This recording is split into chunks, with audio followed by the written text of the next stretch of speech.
Cheers, brother. Hey, cheers. Man, It's been a while. Yeah, And we're dude. drinking one of my favorite beers, the High Lie. Love this beer. So good, dude. And Now I live in Florida, where this is Cigar City, Tampa. yeah, Tampa, Florida. Dude.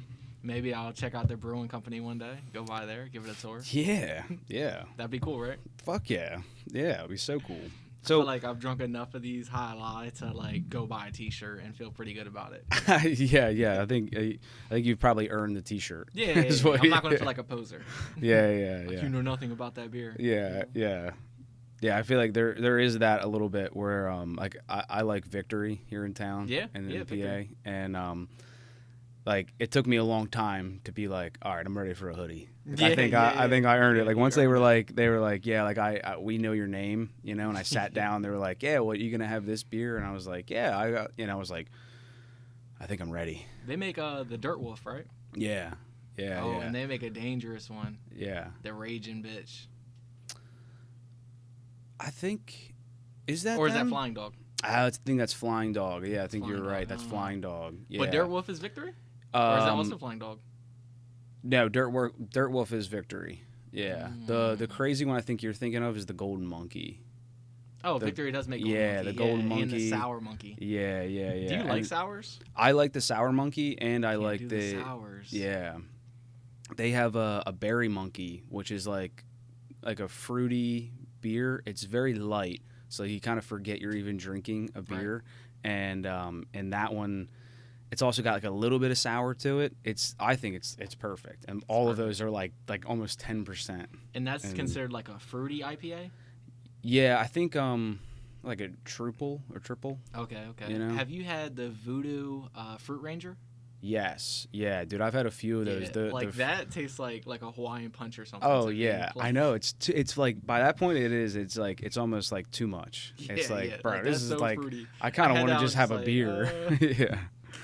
Yeah, what are the other ones they have? They have the one that's in the orange can, I think is just the regular one, right? I think. For Voodoo? Voodoo, yeah. I don't know. I ain't had that many of them. I know. But I was reaching for one of these. I was at like a friend's house, and he drinks a lot of these. I was reaching for one. He was like, oh, no, try this Voodoo Ranger. It's like a fruity beer, you know. And I tried it, and it tastes so much like fruit. I was like you. I was like, I just kind of want a beer. Yeah, I just want that beer taste. This has like a hint of like orange. Like you taste like an orange peel, or like it has like a hint of orange, but it's like really nice. Yeah. But it still has that beer taste. Like it's like crispy. It's like like this is it. Exactly. After a hard day at work, drinking one of these, it's like dude. Perfect. Yeah, it still has like the hop flavor, but like it's complex. You know. Yeah. And then so you mentioned being in Miami now. I mean, I just got to know how did this? I mean, first of all, I should introduce you, Joel Williams, our guest today. Adrian couldn't be here, but unfortunately, yeah. So longtime friend. I mean, like my mom still considers you a son. She asks about you all the time. I love your mom. So yeah. And Dave, right? Yes, She's and still Dave. With Dave. Yes, okay. Yeah. Still with Dave. Shout out to Dave. Yeah, he's a cool guy. Yeah, and you sold Dave a mattress. My mom probably some windows. I mean, like the evolution. I bounce around sales job to sales job, but I master anything I'm selling. Yeah. If I'm selling something, I'm gonna know every single feature of that product, and I'm gonna know how it can benefit you. But at the moment, not selling nothing. Yeah. Okay. But your family's awesome. Yeah, thanks, man. Appreciate it. Well, I mean, what brought you to Miami? People ask me that a lot, and they're like, why? Why would you move? Like, why wouldn't you move? Miami's so much better. Yeah. So, compared to Delaware, the air's better. Okay. The water's better. There's more to do. Yeah. It's just, I visited there maybe 10 times before I moved there. Yeah. And every time I'd visit there, I was just like, dang, is there a way I could find a job today and just not go back? Just not fly back. Yeah. And the funny thing is, when you're down the South Beach area, you see all these empty suitcases. And it just makes you think, did people travel here for vacation and just never leave? And they just discard the suitcase and say, I'm not going back? Yeah. And that's just kind of how I felt at the time. Damn. And when you go down, have you ever been down to Miami? No, I mean, have you been to Florida at all? I've been to Key West. Oh, Oh, so like to get to Key West, I had to go through like Florida, but I mean I was just in the airport. So like so no, I've never actually never spent any time there. Yeah. But Key West for sure, which that was sick. And in Florida we have like a whole extra hour of daylight. You know, like you're near the equator, so just imagine all year round it stays light. Like an extra hour. Imagine what you could do with just one extra hour in a day, you know? Yeah, dude, I think about it all the time. I mean, every day I go like one more hour. Like I spend a good amount of time outside. Like, you know, and when I wake up in the morning, if I want, like I could just go out, sit next to the pool. You know, I don't have to worry about it being like 40 degrees out or something. I could just go out there, and you know, if you wake up and you drink your morning coffee, imagine drinking that outside, you know, getting the sunlight, getting the vitamin D, you know, just reflecting about your previous day. Yeah. And I'm really enjoying it. Yeah, dude, I'm definitely that person that like when I have the chance to have a cup of coffee outside in the morning, that morning sun on you, like there is something to that. I don't know what it is, dude, but like it's just like the warm feeling and like but it's deeper than that where like there's something else that like especially that combo with a coffee in the morning is just so good. So like you've already sold me. I mean, not that like many people need to you know be sold on moving to Miami, but I'm like damn dude, yeah, Miami it's really nice. So when I had the opportunity to move there, it's just like, why wouldn't I move? Like, you know, it's like you kind of, I'm a logical thinker, so I just think about like the pros and the cons. Mm-hmm. You know, the pros of staying in Delaware is I'm really familiar with Delaware. I know so many people here. I have a lot of connections here. Anything I need here, like it's at my fingertips. You know, I know so many people. I know someone that does anything. You know, so anything I need, like I can get it done cheap. You have like that kind of stuff going for Delaware. Yeah. But when I think about Miami, I just think about it's more like a feeling. You know, it's not like oh I moved down there because like I had like these reasons. Like no, it's just like I'm going to live a better life. It's a lifestyle change. And you know, here in Delaware, it's like I'm driving around brand new Corvette. You know, like I had a Mustang GT350. You know, I'm riding around in a Shelby. Like I know how to get good jobs in Delaware, and there's not a ton of them, but there's a lot of high-paying jobs. Like we're in the Northeast, so when you think of places that pay the most, like you think of New York, you know, you think of New Jersey, like you think of maybe even Philly. Like there's a lot of jobs and stuff in Philly, but we're near all those areas. You know, so like where I was working, I was over in Jersey. It was only 15 minutes from my house in Wilmington, but technically it's Jersey. Yeah. So I'm getting Jersey money. I'm living in Delaware. I'm paying low tax on everything. There's no sales tax. Yeah. Delaware's a cheap state to live in. So it's like the best of both worlds. Like I can really flex. I can really have fun. Like I can really enjoy life.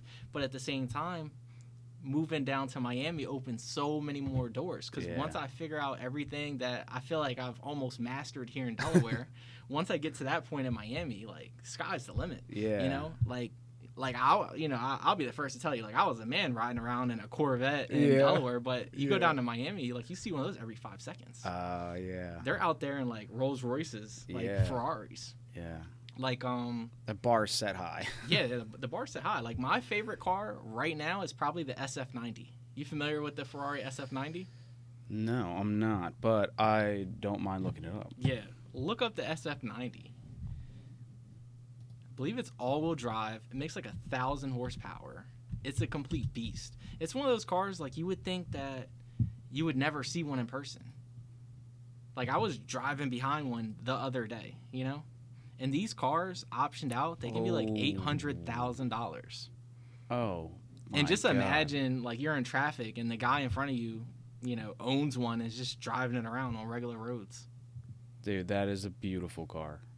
Yeah, it's awesome, right? Yeah. Holy shit, dude. You know, Koenigsegg kind of has a car that looks this picture alone really reminds me of it. But it's Koenigsegg's like fastest car. Is it like the 1-to-1? Is it the Regera? Is it? I think like it is the Regera. Yeah. They have a couple. But in like Miami, people own and drive these cars. Like you'll see these cars almost all the time. I was in I want to say I was in Brickell, and they had. Yeah, that one's nice too. Yeah, I want to say that's like a 4-seater. Yeah, the Gamera. Yeah, I think actually, it's like a 4-seater. it like is the fastest like 4-seater car, even though it's like not really a sedan. Yeah, this is what I was thinking of, the Jesco. The Jesco's crazy. Yeah, this thing's sweet. I wish there was more pictures. Oh, there we go. 1,600 horsepower. Yeah, yeah. This is one of their like. It's like some 1320 stuff, right? Yeah, yeah. Take that down to Texas, win some races, maybe. Yeah, this thing's no joke, and I think this is technically like their time attack car. So I think they have one, the exact same car, but that has a little less of like the wing and stuff, and it's supposed to be more like straight line. So this is like the time attack car, but yeah, so it kind of reminded me of it. But yeah, that's a huge wing. I imagine that probably slows you down. Oh yeah. But dude, these are sick, dude. Yeah, like you just see people driving around in cars like that. It's insane down there. Yeah. Like everyone has everything. Have you ever seen those condos, the Porsche design? No. Condos? Porsche design condos? You ever see the videos on YouTube where the car goes in the elevator, and then when you go up the elevator and you go to your condo, like the car meets you there, and it's like in the living room? Whoa. You've never seen that? No. Like that building is in Miami. And Bentley is building down there as well. Yeah, Porsche. It's like the Porsche design. Yeah, that building. Oh my God, bro. Yeah, so there's like a car elevator. Look, scroll back up. Yeah. Yeah, we just let somewhere it like in the living room, I think there's like a glass wall, and on the other side of that wall, you can look into, like your garage or whatever, and you'll see the cars. Yeah. Look, go back and then go to images and see if you can find something just on Google. Go to gallery. And I'm pretty sure you have to own a Porsche to even move there, but it's so expensive. Yeah, this one might just be like a Porsche. Yeah, go back. Yeah. Go to images. Yeah. And see if you can find something. See, that's the elevator, the car elevator, like that one there. But it'll meet you at your floor, and then you can see it from your living room. It's like insane. But if you were really into cars, like why wouldn't you want that? And yeah, if no, you stand seriously. out front of there, like if you're up, I think it's like the Sunny Isles area. So if you're like at South Beach, it's like way up Collins. Yeah. But you'll see nothing but like GT3s just pulling out of there like all day long. GT2 RSs, like insane cars that are like 300K, 500K. Yeah, just no big deal. yeah, no big deal. You'll see so many of them. Like you're not even doing anything, if you have something like that. It's crazy, right? Dude. Yeah, that's crazy. And I'm always jealous of like people who have bikes and they can bring their bike inside for the winter, and it's just such a sick thing to like kind of display in your house, Yeah, of course. Yeah, it's cool shit. And there you don't even have a winter. Oh, like there you go. Yeah, so and you see the sofa, this is like right? a garage, and then like up there like a glass door and windows for you to see in. But yeah, couch, TV. Yeah, that's cool. Like that's awesome. Yeah, and I wonder like how much it would cost to be in one of these places. I think they start at like $4 million. But imagine like the HOA fees. Imagine like the HOA fees. And it might be more. I think I looked at it like 2 years ago. Yeah. I imagine it's probably more now. Yeah. So maybe now they're like $8 million. Yeah. Look, that one says six. Yeah, there we go. Yeah, $6 million. Miami condo tour, duplex. Yeah, it's a lot of money. Porsche In the design HOA tower. I bet you the HOA is probably like $20K a month or just something ridiculous. Oh yeah. Yeah. No, that's crazy. But yeah, and then I bet the one that we were looking at first though, I think that was it. They just didn't have pictures of the cars inside. Right. Yeah. That's saying like Porsche design tower, which is probably that same building. Yeah, it's that same building up here too. All the cars up there. That's sick, dude. Yeah, that's super cool. That's so sick. Damn. So how long have you been in Miami? I've been there a couple months. I haven't been there long. Yeah. But it's permanent, not coming back. Yeah. I'm out there. Yeah. Nice, I'm out dude. there. And yeah, I just have to like learn my way around the city and stuff. Yeah. Because I'm lost. Yeah. I need my phone to get anywhere. Oh like, yeah. I'm like so lost. I'm clueless on where anything is, where I'm at. Yeah. Yeah, dude. No more Delaware like shortcuts and like knowing which highways to take, what highways get blocked up. Yeah. Just come out here to visit. It's like I don't know. It just feels nice to like know where everything is. Like not have to look at my phone and just know how to get everywhere. Besides out here, this is like the middle of nowhere. It's a comfort. But Delaware is just a small place that it's so familiar. Yeah. And the other thing that I like about Delaware is I feel like it's like affordable, you can go out and have a good time and not spend like hundreds of dollars. Yeah. When you're in Miami, if you go to like some sort of pool party and you just want like I don't know, like an umbrella over you, like one of those like big like outside umbrellas over you. They're like, oh, that's like $200, and you just like, what? Yeah. $200. I was out there with my ex, and I got 2 drinks, and it was like $47 for 2 drinks. Oh my god. And the other thing is, dude, that's like Vegas. A lot of places in Miami, the gratuity's included. So it's like 8% gratuity, just automatically added on. Yeah. Plus the sales tax, service fees, whatever, all added on, and then they still ask for a tip. Oh. Yeah. Like they'll still bring that tablet to you that says 10, 15, 20%. They still bring that out to you, even though it's all included in the price. Adrian and I talked about the whole tipping thing and like how that has totally changed the game and how like it's taken away like the joy of being able to tip. You know, like it's our decision as buyers to be able to tip, and then when you do tip, you kind of almost like surprise that person with this tip, and it's a nice gesture. Yes. But it should be your decision. And like if you're handing me bottles of water, you know, like or filling up a fountain drink, like I'm sorry, like I'm not tipping. Like it's weird. Like I want to be able to like give them a tip, but it's like, I mean, is it going to the cook? Yeah, see, that's the other thing. And when you're in some of the nicer places in Miami, like they'll take the time to explain it to you. So like I was just at Key Club for my birthday. Okay. Key Club's really nice. I think the bill was like $600. But when they brought it out and we're like, oh, well, the gratuity's included, right? And then she's like, well, yes, it's included, but that goes to everybody. You know, the bus boy, the this and that, the bartender. But what about me? So they're like, you know, if you want to hook me up, like you'd have to add. I've been here all night. And you're just like, dang, you know, bill's already $600. Yeah. You know, the 18% gratuity's already included. 18%'s pretty good in Delaware. I'm always tipping 20, but 18% is like that's like almost the whole tip. Yeah.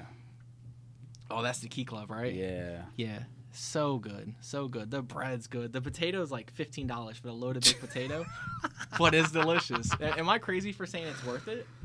Dude, $15 baked potato. I'd have to try it. I'd have to try it. It's so good. It's like a twice baked potato too, where they scooped out the whole insides after they cooked it. They mixed it up, put it back in there. See, they redefined. And I had that drink right there. That's the Japanese whiskey drink. I forget what it's called, but it has like a yuzu. You familiar with yuzu? No. It's like a Japanese citrus. Okay. So imagine like a lemon lime taste, but it's also like kind of sour. That's the taste of like yuzu. Damn, that's a good idea because I'm a big fan of like whiskey sours, and I've had a couple like that's seasonal. Similar to whiskey sour. Yeah. So like it's kind of like similar where like it's sour, but I've had a couple like seasonal ones where like they'll do it up sweet. It'll be like a cinnamon something, and like those are kind of nice. So like you're kind of getting close to that kind of that mixture. That's awesome. Yeah, and if you want to try yuzu for not a lot of money, Shake Shack right now, because I love Shake Shack. Yeah. I get $10 off per month at Shake Shack on my American Express card. Yeah. So I go to Shake Shack. I try to go like once a month. Oh, and it has gold leaf on it. You see the gold leaf on the drink? Yeah, it fucking better. Ridiculous. Golly, dude. But they have a drink. They have like a yuzu lemonade over there at Shake Shack. Okay. So that'll give you like the essence of like what yuzu tastes like. Yeah. But I think at even Total Wine, you can have like yuzu like liqueurs that you can add to your whiskey sour. Yeah. Or like a bitters or something. No, I don't think they have a yuzu bitters. No. That'd be a cool idea. Or I mean, like it's like a small thing, or is it like a full bottle of like a liqueur? A full body. Oh, bottle, okay. Yeah. Okay. I think they have some that are like 10%. They have some that are like 28%. Oh, nice. Depending on like what it's mixed with. But yeah, they got yuzu liqueurs. I knew because after I had this at Key Club, you know, I went to Total Wine. I had to go buy every ingredient and try to make it at home. Spent like $130 just on like ingredients, and it didn't come out the same. Obviously, no, dude, never. But it was fun. It's fun to try to make. Yeah. So when you moving to Miami? Dude, I mean, you kind of pinned me here. I mean, like, That's awesome. Depending on when time you go back is when I'm going. Yeah, I think I'm going back in like 3 days.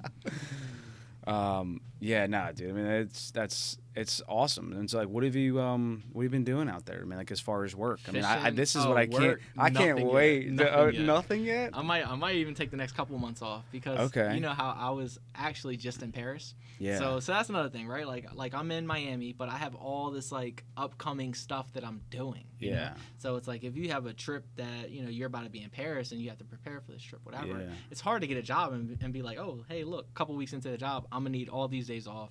Yeah. And then anytime something else pops up, I'm gonna need off again. Yeah. Like that's crazy, right? Yeah. So technically, I have a job. But, you know, I kind of just took a job just to meet new people, figure out the area, make it out the house. So I have a job. but I have another trip coming up similar to the Paris trip, but it's like 10 days, and it's in a different country. You know? Something, similar to this. Something similar. Yeah. So with a trip like that coming up, I might end up having to leave this job that I've already, just signed on to. Signed all the paperwork with ADP. I actually had to go get like a government clearance to work this job. Wow. And I'm probably going to... No, it's not wow. It's like a TWIC card. Like it's like. Oh, okay. Yeah, nothing serious. I'm not like some classified agent. Yeah, okay. But I got you. So it's not like federal access. But it's something where they gotta make sure that you're legit. Yeah, that's all. Exactly. But imagine like I spent a couple $100s just to work this job, and I'll work this job for a little bit, and then I might end up having to leave it again. Yeah. And with the Summer Olympics popping up, I might be at the Summer Olympics. So that's another thing that. Like, what am I going to do for work when I have all this stuff that, like, I kind of don't necessarily have to do but want to do? Yeah. Like, you're not going to turn down an opportunity like that to, like, be at the Olympics for a job. Yeah, absolutely. It's different if it's a career. Yeah. And it's different if it's, like, your own career. But if you're just working for some guy and he could let you go next week anyways, Right. It's like you don't really have control when you work for a company. Right. So you're saying not to kind of put yourself in a weird corner that like you don't want to have to you couldn't get yourself out of, but I don't want to deal with the heartache of like just telling these guys I quit. like you know what I mean? Like, well, I can't be there. Are you gonna fire me? Like, or am I gonna quit? It's kind of it's kind of like that. Do? So like, what I'm gonna do long term for work down there? I have no clue. Yeah. Because the other interesting aspect is in Miami, a lot of people speak Spanish. Okay. Yeah, of course. I don't speak Spanish. Cuban. I don't speak Spanish at all. So they want people that are bilingual. Like obviously I can do sales, but if you want somebody that can sell to no habla inglés people as well as English people, like it's very difficult. Yeah. So I really don't know. And then like car wise, like I'm super into cars, but am I going to try to get a crazy car down there when everyone has crazy cars all day long? Like, you're not really staying out. You're not doing anything. Like, no matter what you do out there, like, you're still... Yeah. That's interesting. So it's almost like in your eyes, it's like not even worth, like, trying to get into something that's not even that great out there. It's like, like, I'd rather, like, wait until, like, you can get something like that crazy. It's like, I mean, you would love to go have like your Mustang and your Corvette that you had here, but it's like out there, it's wasting money. Nobody cares. Like, I'm just blowing money out the door. Yeah, and then the parking situation's so bad. Like, you know how it is in Philly where there's like nowhere to park. Like you have to really think when you have a nice car like that, like where am I parking it? In Miami, it's kind of the same thing. Like, you're going to be in parking garages where it's really tight, and valet. You just have to think about that and just trying to park on the side of these streets. And, you got Florida Man out there. Dude, I know. I was wondering if you'd met Florida Man, and I was wondering if I could get you out of it. He might be my cousin. No, I haven't met Florida Man yet. Okay. But, you got to imagine Florida Man's out there, and you want to have, like, this really nice car that means so much to you, and then Florida Man's just out there, high on bath salts, like, side-swiping cars and don't care. It's absolutely insane. So it kind of just makes me think, like, maybe I need to tone it down a little bit, just chill, enjoy the weather, enjoy, the kayaking, stay the fishing, focused. And just like live a better, cleaner life, eating superfoods like chia seeds and, focus on that kind of stuff instead of going fast. Yeah, I got to tell you, I took a page out of your book. I've been eating yogurt, little granola, dude. Yeah, I've been doing the berries, doing the blackberries and stuff, too. Like, I saw you by the pool and I was like, fuck, that's good. Yeah. And like, dude, it is good for breakfast. Greek super yogurt, life. Of course. It has no calories in it. Yep. You plain put walnuts or black walnuts on it. Mm-hmm. You get your chia seeds because that's like a superfood. Yep. And then for the honey, you get like a local honey. Yeah. Because if you get a local honey, it has the allergies. Yeah, it has the allergies and stuff that's local that you might suffer from. Yeah. I just realized I think I'm allergic to cats. Oh, okay. Yeah, I was around a cat. A lot of people getting, like, are. these bumps and stuff. And I'm just like, wow. But before I was always like, I had a cat. Yeah. So imagine having a cat, not knowing you're allergic to cats, and then you're away for months at a time, and then when you come back, now your allergies are really flaring up. Like, I think I over time, built some sort of immunity to it. Right, and adapting. Yeah, and adapted, and now that adaptation is gone. Dude. So now it's like I'm breaking out in bumps. I'm like, what's going on? Yeah, it's funny. Ashley's the same way. So Ashley was always allergic to cats, and then just forced a cat like I think she rescued it, but so just lived with this cat and was like, she's such a nice person. Yeah, dude, and living with her inhaler, basically, and just like living life that way, and then eventually she's like, yeah, I'm actually all right. Like, it doesn't even bother her. It doesn't really bother her now. But I bet you if she moved to Miami, was gone a couple months, and then came back. Yeah, it'd be a real problem. Yeah, it'd be a problem. Yeah, definitely, dude. So now, obviously, like I know you really well, so like I can imagine how exactly you got yourself with a Miami ticket in your hand. But I mean, just for because I know it's going to be a good story. Just for the people, I mean, share as much as you'd like. No industry secrets. You know what I mean? This isn't a master class on like how to make it big in Miami, but what I mean, dude, it's been years since I've seen you. So like, what took it from like you killing it here, obviously, as you were talking about, there, right? to being like I'm gonna move here. So like, I guess like and to move to Miami and just be so nonchalant and like you're like I'm gonna take a few months off, and in those months I'm gonna take a vacation, because obviously I'm sure the majority of the people listening to this don't do that either. Yeah, it's kind of crazy, right? So pretty much, like I said, I was back and forth. I was traveling to Miami a lot. So my very first time I came down to Miami, I have an uncle, and he's really well off in Miami. So I went to go visit him. I brought my girlfriend at the time with me. So when we sat down like face to face, with him, and he has a really nice house, like multi-million-dollar house in Miami, and it was really nice. So I was talking to him, and he was just like, "So why do you still live in Delaware?" And like that's a lot of pressure, right? I'm just like, dang, I'm just like, trying to think of reasons. I'm like, and you're in Miami, like you look outside because his whole house is like almost like glass, right? So you have a really good picture outside. You see palm trees everywhere. Yeah. His swimming pool is like one of them super long swimming pools. Can't even see the other side of it. The back of his house, he has like a dock, so you just see straight water and canal out there. And you're just sitting here thinking like, why do I live in Delaware? Why do I live in Delaware? And it's like, you know what? I don't know. Yeah. And then you have to go home with that. So you go home and you're just thinking like, dang, like why do I live in Delaware? Like, and you just keep coming back to like, I don't even know. Like, why do I live in Delaware? And it's like, why don't I just find a way to move here and just stay here forever? Yeah. So then I kind of like, called my parents, and I was just like, hey guys, like, like why do you guys live in Delaware? Yeah. Because at the time I think they were living in like Newcastle or whatever. I would go over there like on the weekends, check them out or whatever. But it's just like why do you guys live in Delaware? And they're just like, well, because we work here, like whatever, right? Yeah, not a good excuse either. Where it was kind of like, yeah, you guys haven't thought about this either, have you? Yeah, and it's like my parents like work from home. Oh, nice. So they ended up moving to Miami. So then they lived out Miami. So then it's like, so exactly. They were like, son of a bitch, he's right. Like we're moving to Miami. And after I had talked to them, my uncle had called them after and was just like, oh, like your son, I really enjoy having him down. Like I wish you guys were around more. Yeah. And I think that got them thinking too. It's just like why don't we live there? And they had visited there like a year before, and they loved it as well. So they ended up moving down, and then I still felt like I had a bunch of baggage here, and really I didn't. But it's like I'm still paying off a car. I think I had the GT350 at the time. Like I think I had 2 motorcycles at the time. I think I had just got my new bike, but then my old bike that was stolen, I stole it back. Yeah, we'll get to that story. Just keep going though.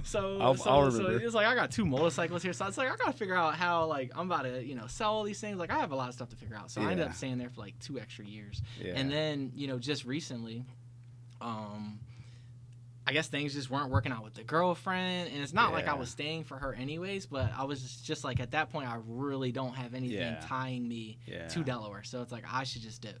Mm-hmm. And it's like I have that ability to do so. And then like I said, like I was making plenty of money here in Delaware, so it's like I had money saved up. Like none of that was a big deal. And at the time, I stopped kind of wasting money on stupid stuff. Like I got tired of going to restaurants. Like I feel like I've been to every single restaurant in Delaware. Like there's no restaurants here that's like I can't wait to try that place. Like I've been to them all, so it's like I've done everything. So I kind of stopped wasting money.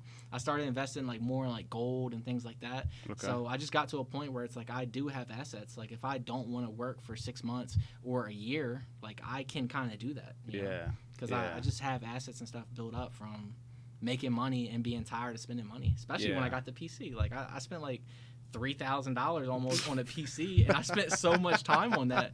Like you can't get me out the house when I have this like cutting edge technology in my bedroom, and I'm going crazy. Yeah. You know, every game I used to play, like now I'm way better at it. Yeah. You know, now we're playing in tournaments. Like now we're really having fun, and I'm going crazy. So. Yeah, that's funny that you say that. So, and now as a salesman, I would love for you to give me a sales pitch on video games, because as a guy who always has hustled so hard and like done such a great job for himself and like. You know, making your own way. You also love video games, which is like so funny. And like, and I always have said that like it's a waste of time. It's a waste of time, dude. Okay. You know, and like so like Adrian loves playing video games, and like and it's so bad that he's missed the podcast. Like it's like that's pretty bad.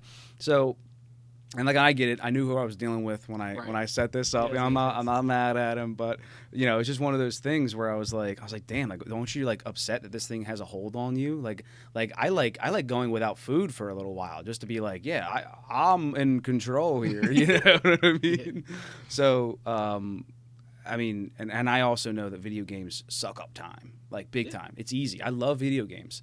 So like, how do you find that balance? So. What I would say is, do you watch TV? Yes. All right. So imagine watching TV, the level of entertainment you get from watching TV.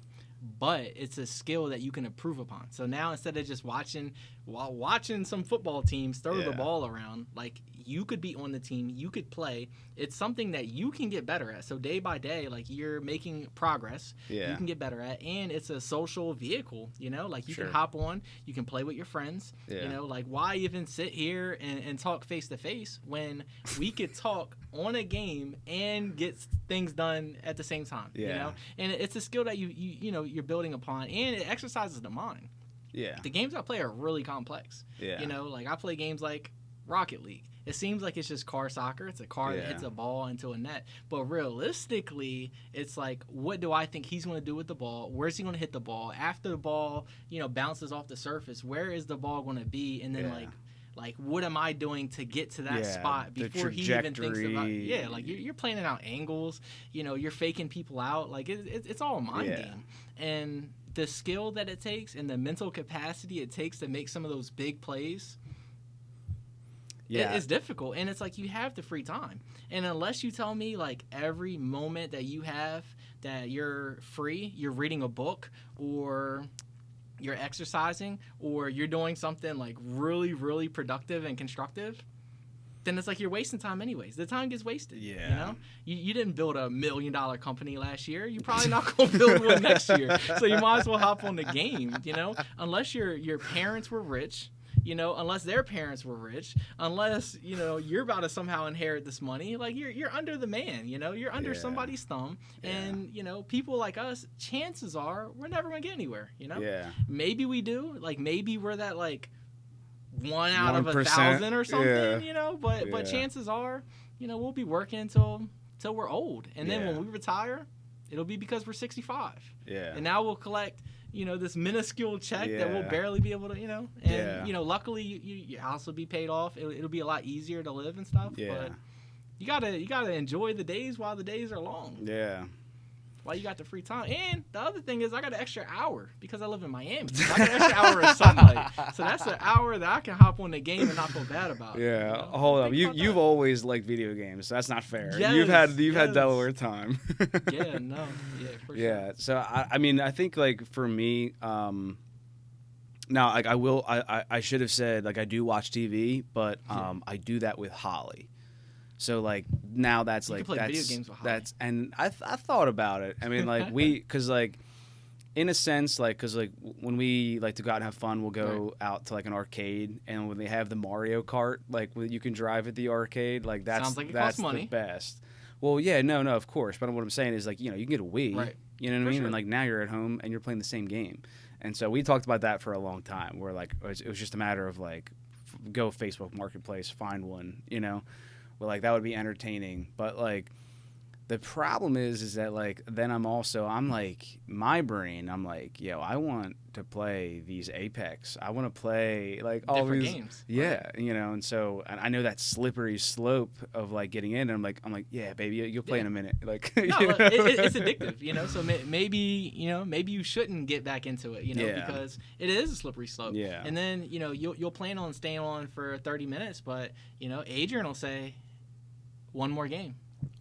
Oh yeah. And then it goes to like, oh, well, we're on a streak right now. Like, let's play until we lose. Yeah. You know, but then or get to the next objective. You know, now it's like an objective based thing. They're like, oh, well, we're almost finished, and it's 4:00 in the morning, and he's going to work the next day. And I'm like, bro, the game also saves you money because like instead of going out and trying to find fun, like there's nothing fun you can do unless you're about to really go outside and go for a walk or go for a bike ride. Yes. Other than that, like, what are you going to do for fun? You're going to spend money. And how much does it cost to have fun? Like, the way I look at it is if I go out and I have fun, I'm going to spend bare minimum $30 an hour having fun outside. Yeah. Because, like, what are you going to do? You can go out to dinner. You know, dinner's going to be like $80 around here, you know. In Miami, it's going to be like maybe 130, 140. Yeah. But, you know, it just adds up. You can go out and see a movie. You know, tickets nowadays just to go see a movie are like, it's like $20. Yeah. Per ticket, like $16 plus tax and fees. Oh yeah, it was like popcorn might be $14 or something. Yeah. A soda might be $7. Like to see a movie for an hour and a half. Yeah. But then you got people that'll complain about the new Call of Duty game being $70. Yeah. Like and that's gonna last. That's gonna last. Yeah, that's gonna last years. If you play the game 1 hour a week, it pays for itself. When you think about how much entertainment costs now, entertainment's expensive industry now. Yeah. So there was your pro tip, everybody who's tuning in. Oh yeah. You know, I don't know. I feel like for me though, like getting into like video games, like I don't ever find myself like sitting around and like just not doing anything. So like more or less, I've had a little bit of that lately, just with like my back a little bit, but for the most part, dude, like. You know, I mean, maybe like it's something as simple as laundry. Maybe it's something as simple as like getting the exercise. Maybe it's something as simple as like getting into the cold tub, and then like it's dinner, and then it's like folding that laundry, and then it's like, oh, this has to get done. Like I had to go, you know, do this with the water treatment thing in the house, and like do this, and then like, you know, day-to-day stuff, you know, I have work things that I do when I come home. For sure. You know, there's like reports and there's things that like I do for work outside of work, you know, just to like it just betters me at my own job. Right. You know, so like before I know it, like, you know, I probably have like on a weekend, I'll have like probably a collective of like maybe 8 hours to be just full attention with Holly. Oh. And it's full attention. And it's like, it's hard to bust that up with anything else, you know? And then even just like the time and energy that it takes to like get into something else.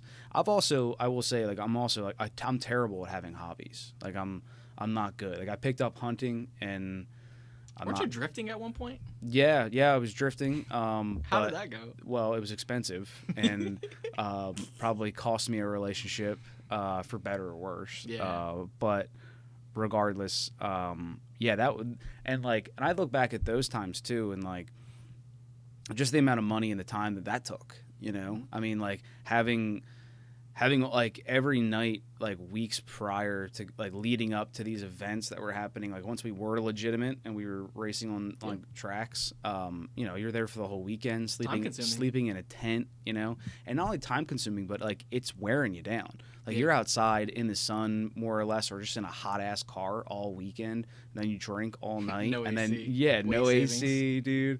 You know, then you drink all night, and then you wake up, and then do it all over again. Changing tires every week, every other week. Yeah, exactly, dude. Changing tires, and and you're getting covered in like tire bits, so like your face is all gross, you know. So grime.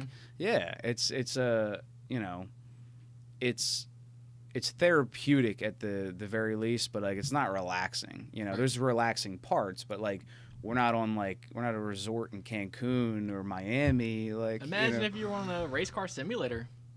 Imagine how much I money... brought that up on the last podcast where I was so like, much money if you were just on the race car simulator, like Gran Turismo, if you've seen that movie. You know? Yeah. Like, so that could have been you. On the last podcast we had my friend Gardy on, who's he's in a band with Hot Commodity. Okay. Shout out Gardy. Nice. We were talking about video games, and I was giving Adrian shit, but I was like, dude, the one thing that I really look forward to, like, as a video game thing, especially when it comes down in price, is the driving simulators. Because, like, what are the odds that I'm going to be on the Sebring track, or I get to drive a Le Mans, you know, or like all of these tracks, like all over the world, like. It's probably not gonna happen. America. Like Monaco, to be able to like drive in Monaco, come on, dude, that would be Prague. sick. Yeah.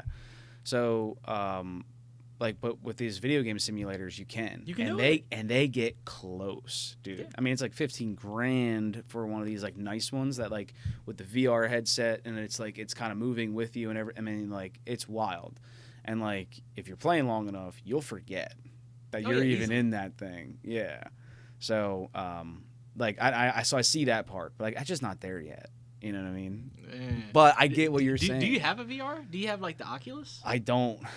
But we actually. You know what you can do on there? Because when you think of video games, you probably think of something, you know, like what we all think of. But there's video games that aren't like that. Like you could go on there and play poker. Yeah. Anyone that has an Oculus Quest 2, play that Poker Stars VR. Like, Yeah. you know, you could pick up chips, throw your chips in, throw your cards in. Like, you could just sit around with a bunch of random guys or whatever and just sit around and play poker. That's another thing that's addicting. Like, you could spend hours doing that, but it's fun, you know? I mean, how do you feel about, like not having, like, this conversation, like, in front of me? Like, would you be just as excited to see me if it was, like, through a camera and webcam? Just as excited? Yeah. Could I have given you your favorite beer? On Poker Stars VR? All right. They got cocktails on there. You know, like, maybe I wouldn't be able to taste it in VR, but I could drink one on VR. This what we're having right now is the one thing that VR can't do. And so now, Adrian, are you sure? They say we might be in a simulation right now. Good point. That's a good point. I mean, I'm not gonna deny that. Do you believe it's possible that one day a simulation could be as real as this? Yes. Yeah. Then that means chances are we're probably already in it. Yeah. Yeah, actually, you understand how that theory works, right? Yes, Adrian has explained it to me. Where he's like, he's actually like, there's more of a probability that we're already in it than not. Yeah. And so crazy. it was like, I mean, pretty cool simulation. I'm not mad at it. You know what I mean? Like, whatever. It's a pretty cool experience. Like, yeah, it's not too bad. Like could 4.5 stars. Yeah. Unless you're like a homeless guy on the street, you're like, the simulation sucks. Yeah. Can we switch, bro? Damn. Yeah. You know, sometimes when you live a life, you feel like you're the star in this, right? Yeah, no. Don't you feel like this is all has to do with you? So you know that you're running this, you're the main character. Do you feel like the main character? Yes, and so I feel like the main character. Yes, 100%. And so there's tons of times where like I remind myself. And so you know what's funny, dude? I just did this when I hurt my back. It was my first day back, like being at home, and like it's. I'll be honest, like being off of work for like a couple weeks was nice. That first day, it just stung. It felt like oh no, like you could lose your job. You know, you could be no longer an asset like to this company, and now I'm gonna be like, this is gonna be the end of me. Like I'm not gonna be able to work out or run or do whatever I want to do or just go for walks. Like I'm always gonna have this back pain. Maybe it'll just turn me into a terrible person because I'm always in pain. You know, like these are like and grumpy. Exactly, just turn into a real piece of shit. And then there was like that moment, and I remember like I was laying in bed, like Holly had already been at work. I slept in, whatever, and I was like, nah, like you're in the movie. This is your movie. This is like you're the star of the movie. Yes. The star of the movie gets up and goes downstairs and goes through the stretches and calls his fucking doctor. That's what he does. That's you what know, he does. and so that's what I did, and I felt really good. And I like it's waxed and waned. I'm gonna be honest with you. Like I have my good days and bad days where I'm like, maybe it's worse than I thought, maybe it's not, but like, you know, it's just like this whole journey. And so like, you know, I think like every probably month I look back and I'm just like, this is your movie. You know, this is your movie, you know. You know what else you could do to probably help with your back? What? You could probably get like a really ergonomic chair. Yeah, I don't know how, you know, your couch situation, you know, setup is, how these chairs are. Yeah, but I mean, I don't know what you think. Tell me how I did. Yeah. But look. Well, we leaned back honestly, and I probably should have had you like pull that mic in because I don't know how the audio's going. Just that mic a little closer to. Yeah.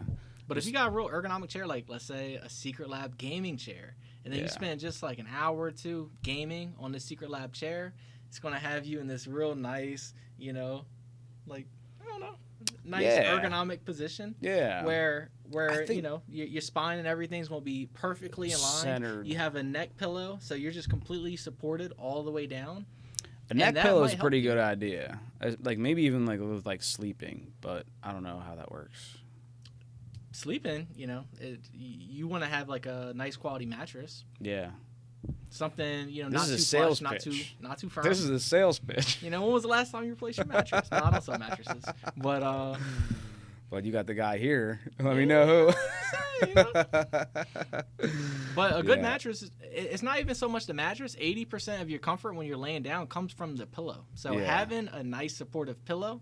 If you're a side sleeper, you want to have a thicker pillow. If you sleep on your back or your stomach, you want a thinner pillow. Yeah, because you want a pillow that's going to keep your spine and everything completely aligned. Right. And that's more important than the mattress itself, unless your mattress has like dips in it.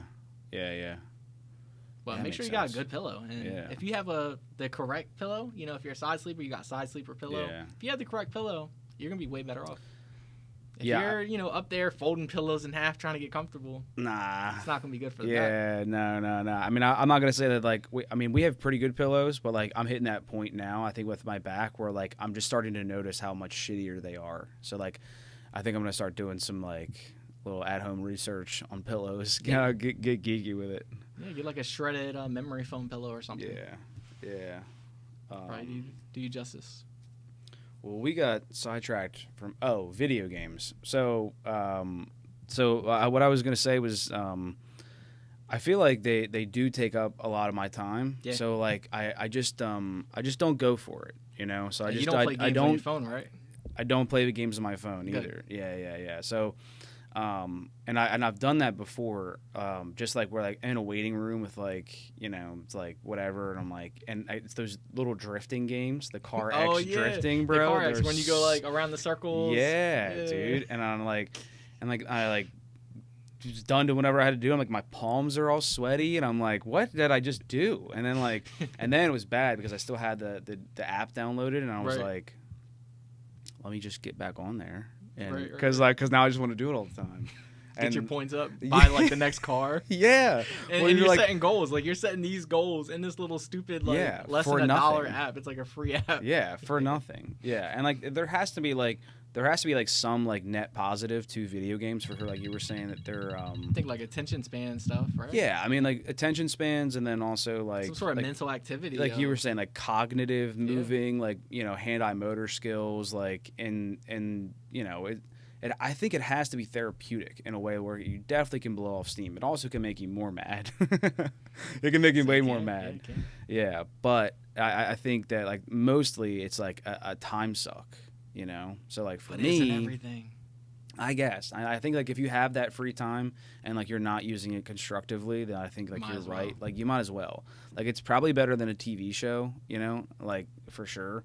Like a movie's probably a better second. You're watching a cinematic masterpiece. I feel like Is it though? Maybe not. I mean, maybe I feel like they don't make them like the movie. They used to. Yeah, I would. I think so. Yeah. But I mean, if you watch an old movie, whatever, but. Yeah, until you've seen them all. Yeah, until you've seen them all, and then you got to rewatch them. You got to rewatch them. Now you're wasting time. You gonna go back to rewatching some movies. He didn't do anything not to hop on the game with his boys, because again, there's a social aspect. No, for sure.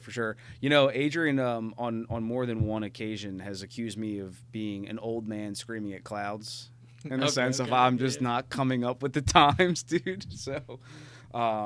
So I think you'll have to forgive me. I think that video games is just one of those things, like, if I was to have more time, I totally get it, But, like, there's just people that, like for you, if I saw you playing video games, I'm like, no big deal.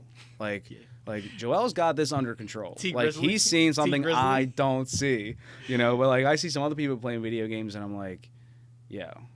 shouldn't you be doing like Meek your Mills, room's a mess? You Meek know, Mills plays video games. Yeah, well, I mean, but that's exactly yeah, but that's you know what that is. Yeah, that's exactly like the person who you would think would have that free time, because that's a person who has like enough money and enough success where they're like, you know what, like I have enough of this money and I'm going to dedicate time to self-care. Those guys, and this busy, is how though. I do it. Oh yeah, no, Imagine the amount of podcasts that he's out there. Right. I'm not saying that he's not busy. Yeah. I'm not saying he's not busy. I'm just saying that he's making his own schedule. Right. So sure. like, I mean, just like what was it, Kobe? I think that was saying like he was like he spends like a couple like I think $100 million on just self-care every year, and it was like is this I mean, people were like freaking out about it, but I'm like, yeah, that makes sense. That checks out. I mean, especially as an athlete, but like that checks out. Like everybody is like trying to do that same thing with what they have on their plate and like their schedule. Sure. You don't have like some boss behind you being like no, you got to go do that. Oh, you got to go do that. And he's like, yo, like, you know what? At this time, like in the morning for 3 hours, I'm playing video games and I'm chilling. Yeah. You know, and then after that, like that creative block is gone. I'm going to go handle whatever like business phone calls I have. I mean, I'm just guessing. Yeah. And then like at night, you know, like now he's going to start working, and that's like the producing time or like his recording time. I would just imagine. That's how I would do it.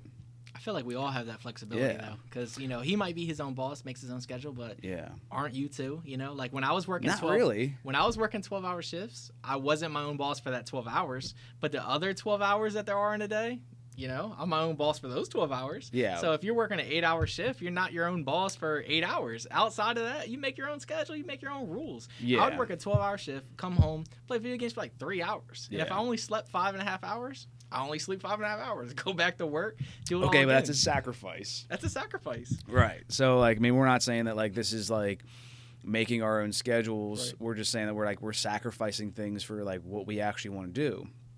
Whereas, like, I feel like, I mean, sure, like, is Meek Mill, like, is he sacrificing more time? He could be making more money or, like, doing more stuff. For sure.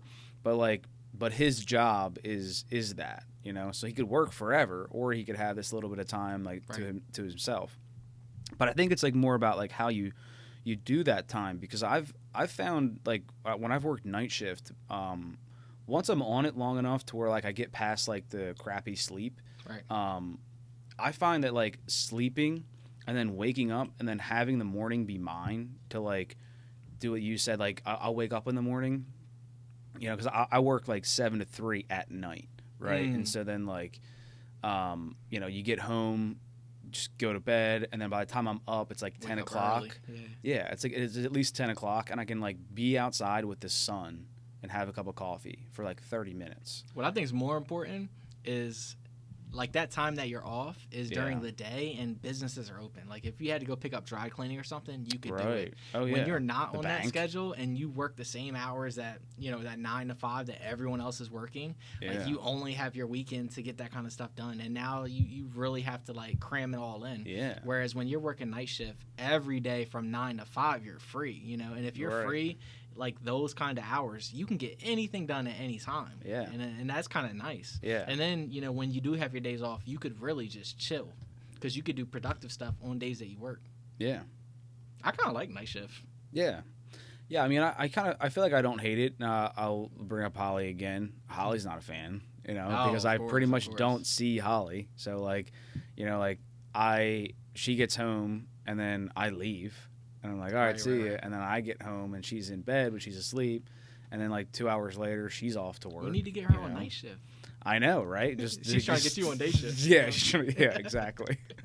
You got you on the dark side. Yeah. So I mean, it's a funny, like, little mix of, like, but it to me, like, it just opened up my eyes about like once you get to, like, manage time differently. You know, when you wake up and, like, you get to wake up and then, like, the entire day is yours, right? You know, so, like, instead, and, like, it also helps too, like, the drive for, like, the night shift work that we do is not very long, like, it's really short, and so, like, a lot of our time gets sucked up with just driving, you know, but yeah, dude, so, like, you know, if you wake up at 10, you have to be at work at 7 again, you know what I mean? Like, look at all that time you have, you know, so, and, like, normally, like, most people wouldn't have that much time, so it's kind of crazy. Yeah, like to it's like a cheat code. Yeah, a little bit. And it's like, but aren't I doing the same thing on the other days? I'm still working like basically 7 to 3, a little bit longer of a drive, sure, but it's like, the clock gets flipped, the sun's coming down. You know what I mean? Like I get to wake up and the sun's up, and my whole day is the sun being up, and then I work in some building forever while the sun's down. It's kind of nice. Yeah. I'm a big advocate for I don't hate it. Night shift's awesome. Yeah. And then there's the swing differential, you know. I don't know, you get paid differently. More. Yeah. Get like a 5% shift differential or whatever. I'll take it. Winning. Yeah, I'll take that. Yeah, I would love to be like, if I could make my own hours, if I had to work somewhere, I would definitely say if I could work 3 days a week, 12-hour days, work 36 hours like Monday to Wednesday, and then have that at night. And then for me, that would just be ideal. Yeah. Or I used to work at a company down in Middletown called Clarios. I had a very difficult job there. They charge batteries. It used to be the Johnson Control Power Building, where they charge like car batteries. Like I guess like 9 out of 10 cars on the road have a battery from there. Oh. It's kind of crazy, right? So I was running the formation room. Yeah. And that was a terrible job. But I worked 3 days, 4 days, 3 days, 4 days. And working that 3 days, 4 days, and working a 12-hour shift at night, it's kind of nice. Every other week you have like 4 days off, which is awesome. Yeah. You know, I did that when I worked at Toyota. Really? So because Toyota was open so long, they would do like a swing shift. So like Monday, Tuesday, Wednesday, you would work a 13-hour shift. Yeah, and then you would have off those 4 days, and then do that. I think once a month, everyone had to work a Sunday. Okay. So it kind of like for the other guys, I always thought it kind of sucked because then you had to work Thursday, Friday, Saturday. Yeah, but then you were off Monday, Tuesday, Wednesday. Right. You know, so like as a young guy, I was like, this rules. Dude, Monday, Tuesday, Wednesday, and then the entire weekend is mine, and sometimes I gotta go to work on Sunday, which is like. And then you don't play video games, so. I did back the days then. That you're off, no, you I could work did another job that swing shift, right? Because you have all that time on your hands, and you're going to be productive. No. People don't play games. That's why I think that you do. You just work like 24 hours a day. I should say I used to play video games. Imagine wasting time sleeping. Imagine.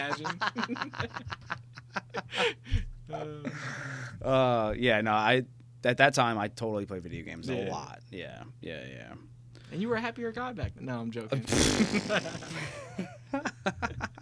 Nah, you're peaking right now. Yeah, no, dude, I do. I feel like I am peaking. I feel like I am peaking. It's been I had no complaints, man. This is Then you getting old. You 30 yet? Almost? Not 30 yet. 29. Yeah. I got to admit the back injury, I feel like cost me a year. Yeah, you so like 40. I'm like an honorary 30-year-old. Nah, that's 10 years back injury. But I'm telling you, more like forever. On a chair where you're just sitting straight up, I'm telling you, that would help. Yeah. Spend some time in that chair. Yeah. I would say like it probably does, and I spend a lot of time in my van too, you know. So like that's another spot where I could use, you know, having a nice chair. Does it have like lumbar support and stuff? No, like not adjustable. It doesn't have nothing. No, it's a brand new van, but you know, it's not didn't come with like, you know, all the bells and whistles, you know, work vans. So you got this Leave It Running podcast. When do you plan on being back into cars? What would you see yourself in if you were to get another car? Like, what are you into? So, I think that if I was gonna like to get back into it, I've thought about doing like a track car. So I've never done it before, but like just doing closed course races. Like my other friends are still doing drifting, at least one of them, and they're having a great time. But the amount of tires that these guys are going through, and like not that you don't go through tires in any other thing, but like you go through them really fast with drifting. For sure. It's ridiculous. So and it's tough, and there's really only one course. There's only one track that you can go to, like that's like easy-ish, you know. And the other tracks, Jersey? Yeah, the Englishtown Raceway, and it's an actual like closed course track. Like the rest of them, like unless you're going to like Virginia, I think like they're all like more or less like open parking lot feel. Like they're not as they don't have that feel, you know. there's tons of closed course racing tracks, so they'll let you just drive and you feel like you're in a video game. And I'm like, that's what I want. So like I'm thinking I kind of want an E46, like an M3, really nice, you know, like something that I could like. It would be a track car for sure, with like just a separate set of wheels that I could also just take out to dinner. Would be just as beautiful, you know. Try to have like both, you know. But I think like if I had the money and just like snap my fingers right now, like that's where I would go right now. If I had all the money in the world, I'd buy an M2 Comp. Right now, brand new BMW M2 Comp. I like those. Yeah, they're sick. They've come a long way, dude. I feel like people are having a lot of success on that platform too. Oh yeah, on like with everything. I mean, just being fast as fuck too, dude. Like they're all so fast, and just like Arcade Tunes, shout out to them. Fast. Like those Arcade Tunes guys are just making these things ridiculously fast, and like they're not even doing that much stuff to them because like the way the BMW is putting them out is that like they're already making so much horsepower, and they have so much potential. They just are just letting them breathe, you know, essentially. Yeah, not to diminish like what Arcade Tunes is doing, but like, yeah. Downpiping a tune, and then all of a sudden you're making like 800 horsepower. Yeah. And then the hybrid turbos and stuff as well. Yeah. Oh, yeah. The game's all changed. And like some of that stuff too, I can't even keep up with. Like all the stuff that's changing, I can't keep up with like, I mean, I probably am like too busy with other shit, and I'm sure I could keep up, but like the evolution of everything, like the new BMWs that are coming out, and all the new stuff, and it's like, it's hard to keep up. They're doing a facelift right now on the M4. Yeah. Yeah. So I think the M4 now has like different headlights, different taillights. Some people say the previous, you know, M4 looked better, but you know, and now I think the lower like front bumper, you know, it's like different on the sides or something. Yeah. But they're making some changes there. But I think the BMW stuff's really interesting. I think my next car might be a BMW. Yeah. I don't know if I'd necessarily go for the M2, even though the M2 Comp is it's pretty awesome. Yeah. But I think just to blend in and chill and still have that tunability, I'd probably go with like a B58 motor. Yeah. Which is in like the M340. Yeah. Yeah. Because I think the fastest street legal BMW right now is M240. I think an M240 just ran like 8.1. Damn. In the quarter mile. Yeah, I haven't heard that. But damn. So to be able to like run fast numbers, not have a lot of money into the car, that's like really attractive. And to have something that's just a good daily driver, you know? Yeah. If you have it in that eco mode, it's going to be quiet, it's going to be chill, and if you put it in the sport mode, it gets rowdy. Like It's pretty cool. Yeah, the M5s too, which like they're a little bit bigger. Yeah, they're big. But like heavy, but so fast. Yeah, so fast. It's so fast. Cuz they make a bunch of power stock, not even doing anything to it. And now they got the M8 and the M8 competition, and they got the M8. Yeah, those look Grand. Good. I actually like those. I feel like the M8's kind of like falling in and out of favor in my own taste, but I like the new ones coming out now. Yeah. No, it's like they're getting that like that whole like facelift thing that they did, and like they're like when they first came out, there's like the big grills. Like they're starting to work with the rest of the cars. They like they held on to the grill and they're like, no, we're not getting rid of the grill. We're making it work. On you. I think that's all it is. Yeah. Anytime they change something and it's like a drastic change, people are gonna not like it. But then that's the future, you know. Like they just came out with something for the future, but they came out with it today. So of course you're not gonna like it today. But in the future, you're gonna like it. Oh it's gonna blend in. Yeah. And now you know you got the Tesla doing crazy stuff with the Cybertruck and the looks of those. Dude, the Cybertruck. How was that? Oh, the Cybertruck's awesome. Dude, it's fast. It's sick. You know, instant torque. It's just like any other electric car, but like the inside of it is just so like it's kind of trucky though, you know, because you have all that space. You know, the footwells are really big. Yeah. And you just got that big screen in the middle. Yeah.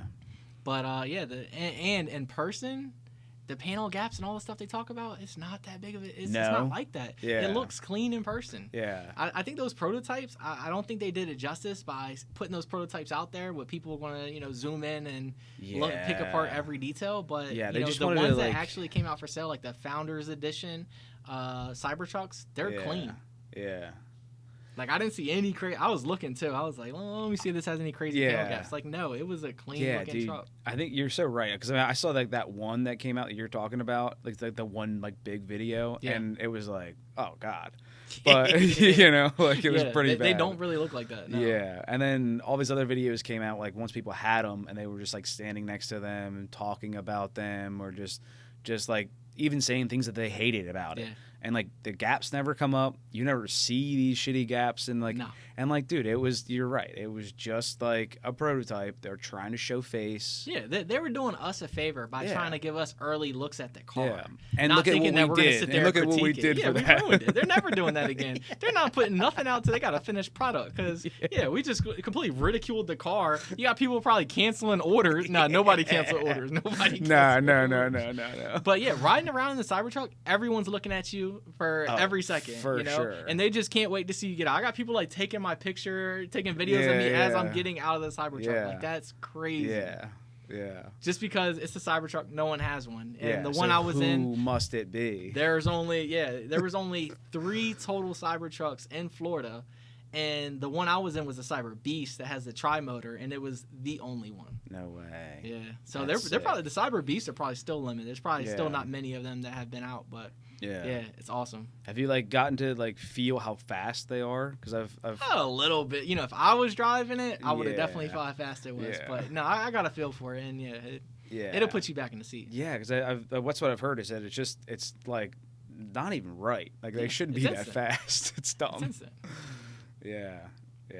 Nah, I mean like they're sick, and like we kind of we kind of picked them apart on here a little bit, but but that's what we do. Like when new things come out, like if we were to just like love everything that Elon put out, it'd be different if he sent you one and it was sitting out front and it was clean. Well, no, but I mean, even like if he did, like obviously you'd be thankful, but like if you were to just like kiss his ass and just say like everything was great, and then everyone loves his cars, like he never makes a good car anymore. Not that, but if you had like the actual version, not the prototype.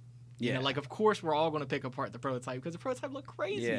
But the actual production cars, I'm just saying like constructive criticism, like I think that goes a long way. Yeah, for sure. You know what I mean? So, and like we didn't pick it apart too bad, I mean, the only thing that like we've seen is that like, some of them didn't come with like the correct tires to be going off road. Like some of them had like just like.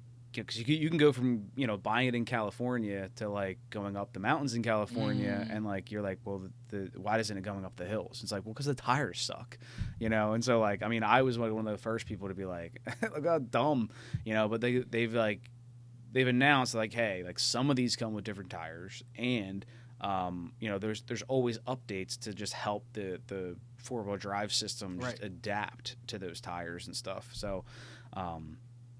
What more can you ask for? Yeah. How sick? For sure. How sick is that, dude? So, I mean, and that's like, if I had just free reign of whatever I wanted to buy for a car, dude, I'm buying a Tesla. I'm buying. We just looked at an SF90. If you had free. Okay. Well, I mean, yeah. If I had to buy one car, yeah, it'd be an SF90 for sure. I'm just saying, like, if it was down to me, like, hey, I gotta buy a car that has 4 doors and just needs to work, and it has to have a T as an emblem. Yeah, no, dude, a Tesla would be sick. I mean, they're so cool. Because I don't know, if I need a car with 4 doors, I might still go like M3 competition. Well, I mean, I think there's you gotta like appreciate maybe 4-door electric truck. I'd go. Yeah, Tesla. But you gotta appreciate it driving you home. Yeah. I mean, that's sick. But I think that's only if you have the autonomous driving. That's like 10,000 extra or something, right? So now you have to have a particular package. Well, we were also talking about potentially buying a Ferrari. Yeah. The money's out of the question. I think I'd have to watch more videos on how that works, like having that option. Yeah. And then from some of the research I did online, it's like if you buy one of those cars from a dealership and it has that option, that option might not transfer over to the new owner, which seems like kind of sus. So they say the best way to buy Tesla is either through Tesla, and they have like their own like used car market, I guess through their website or something, or buying it like private party from somebody. But if you buy it from a dealership, then they say like some of those options that are just like, expensive, and you can't add them later either. So if you bought a Tesla used from a dealership and then you wanted the option, you couldn't just spend 10 bands extra and add that to your car. Not that you probably would on a used car that you got, I wonder why, because I feel like, I mean, maybe it's just because their infrastructure as far as like having a garage isn't quite there. They don't have experts, like that many experts. But like, why wouldn't they? If like somebody came in, had the cash, and was like, look, like I secondhand bought this. make sure that it has this on it, you know? And they do updates all the time. Why not? Right? Yeah. They'll do it someday. They just have to get a little bit bigger, I feel like, and then they'll have all that. But you know, that's how the car industry is. Like they want your money, and you know, maybe they want you to buy a new one. Ooh, so it's kind of like BMW having like heated seat subscriptions. You know what? You haven't heard about that? No, dude. Look it up. Heated seat subscription. What? I think it's like $20 a month or $10 a month or something for heated seats. But if the seats have the capability. And obviously, it's in the price of the car because the seats have the capability. Like, how are you going to charge me for that? But that's nothing. That's nothing even that crazy because a lot of cars with the. I'm mad it's fucking coming up. Like I'm GM. mad this is real. Yeah, it's real. Yeah, $18 a month. Look at that. Damn. Microtransactions. Yeah. Yeah, dude. Like, but no, seriously. You're right. It's microtransactions. They're just trying to find another way to just generate revenue, and like the OnStar, that always made sense because you're calling, somebody's picking up the phone, like that makes sense. But now you have a car that you can turn on from your phone. Like the phone has an app that you can turn it on. Yeah, it's fucking sick. But after like a year, that expires, and now you have to pay for that subscription for your phone to be able to turn on the car, even though the car has a capability. Yeah. What do you think of that? It's been going on since 2020. I'm sorry. Yeah. I was just reading this. Yeah, it's not even anything new. Yeah. That's been around for a little bit now. But yeah, no, I'm sorry. I was trying to read that. The phone starting the car. Yeah, so you got cars that you can turn on with the phone, like Lexus. You have like a Lexus app. You can turn the car on with the phone. Same thing with GM. GM has like a GM app where you turn the car on with your phone, but that expires. So after a certain amount of time, that expires, and then you have to pay a monthly fee for you to be able to turn the car on with your phone. Yeah. But the car has the capability. And it's like one of those things where it's like, you have that luxury now, and like now you're so used to it and you miss it so much, and like. But that luxury is included in the price of the car. Yeah, it should. Well, it should be. Maybe it is though, because the car does it. No, it totally is. The car has the equipment. Cars are so expensive now, But yeah, you're right. It's in the car. Mercedes made an electric car, right? Yeah. And you have to pay. There's a subscription for the horsepower. Dude. Yeah, I think that's the simplest way I can put it. Yeah. But if you pay like a subscription, the car makes more horsepower. Yeah, dude, that's like Tesla saying that like you can't use ludicrous mode. Yeah, there's a is out of the question. Yeah, like that's crazy. That's wild, bro. That's crazy, right? Yeah, it is. It's so crazy. And they probably think they're like the white knights. Like, well, some people aren't going to want all the extra power, so we can save them money. Yeah. And that's probably how they look at it. Nah, dude. But it's like the motor makes the power. Like why wouldn't? Yeah. Like, why wouldn't you have access to it? Like, that's like buying a Hellcat, and they're like, well, if you want the red key... Yeah. Yeah, dude. You don't have the key, exactly. Yeah, and like... I pay more for the red key? Yeah, but all of those, even like the sport modes and like the economy modes, like they've always given you that option. What if they were just like, you have the button, but like we'll decide when you can have... Yeah, imagine your windshield wipers on a subscription where, if it rains, like, and you turn them on, like now you have to pay $1. Yeah. And then, dude, like the entitlement, right? The entitlement of, like, now I'm paying $18 a month to get my red key in my Challenger or to get my ludicrous mode. Like, you can't give me a speeding ticket now. I paid to go speed, dude. like, fuck that. Yeah, no, like to me, stuff like that, the subscriptions in the car industry, a lot of it just doesn't make sense. Yeah. Like the OnStar, okay, somebody's answering the call when I hit the button. But outside of that, I can't imagine paying any of these fees. Like paying for heated seats on a subscription, but the car has heated seats. Yeah, the heated seats. But the button doesn't work unless I pay money every month on my phone. Yeah, I'm gonna look into this more too because I don't even understand how it would be possible for them to like turn them on and off. But I guess it does make sense. They have car immobilizers. They can stop your whole car if you don't pay. You know, and like a lot of it's not like you were saying like with the phone now. So like it's all got to be integrated. Yeah, it's crazy. And trust me, they came out with this technology. Like trust me, they stopped making heated seats the same. They decided that they're going to make a heated seat that they can turn off, with the touch of a button, or turn on based on some subscription. Like they probably came out, they probably spent, research and development just to come out with a product that they could charge you more for. Yeah. After you bought the car. Yeah. It's crazy. It's so wild. Does this make you want to like go out and buy an old car? Like no, almost, but no. Cars are awesome. no. But like, awesome. I'm just saying, like like there's that part on iRobot when like all the cars are like messed up and Will Smith hops on his bike, old bike, school motorcycle, right? Yeah, and he uses gas, and they're like, it's just use gas, and like she's like freaking out because like she's like, these things blow up, I feel like there's like Adrian always loves that, or he's like, dude, I love all the technology. I'm a big technology guy. He's like, but I'll be that guy that's got this old thing that always works. No one can touch it. Nothing can shut it off. Like, they can shut it off. They just raised gas prices at $30 a gallon, and your car's never starting again. Damn.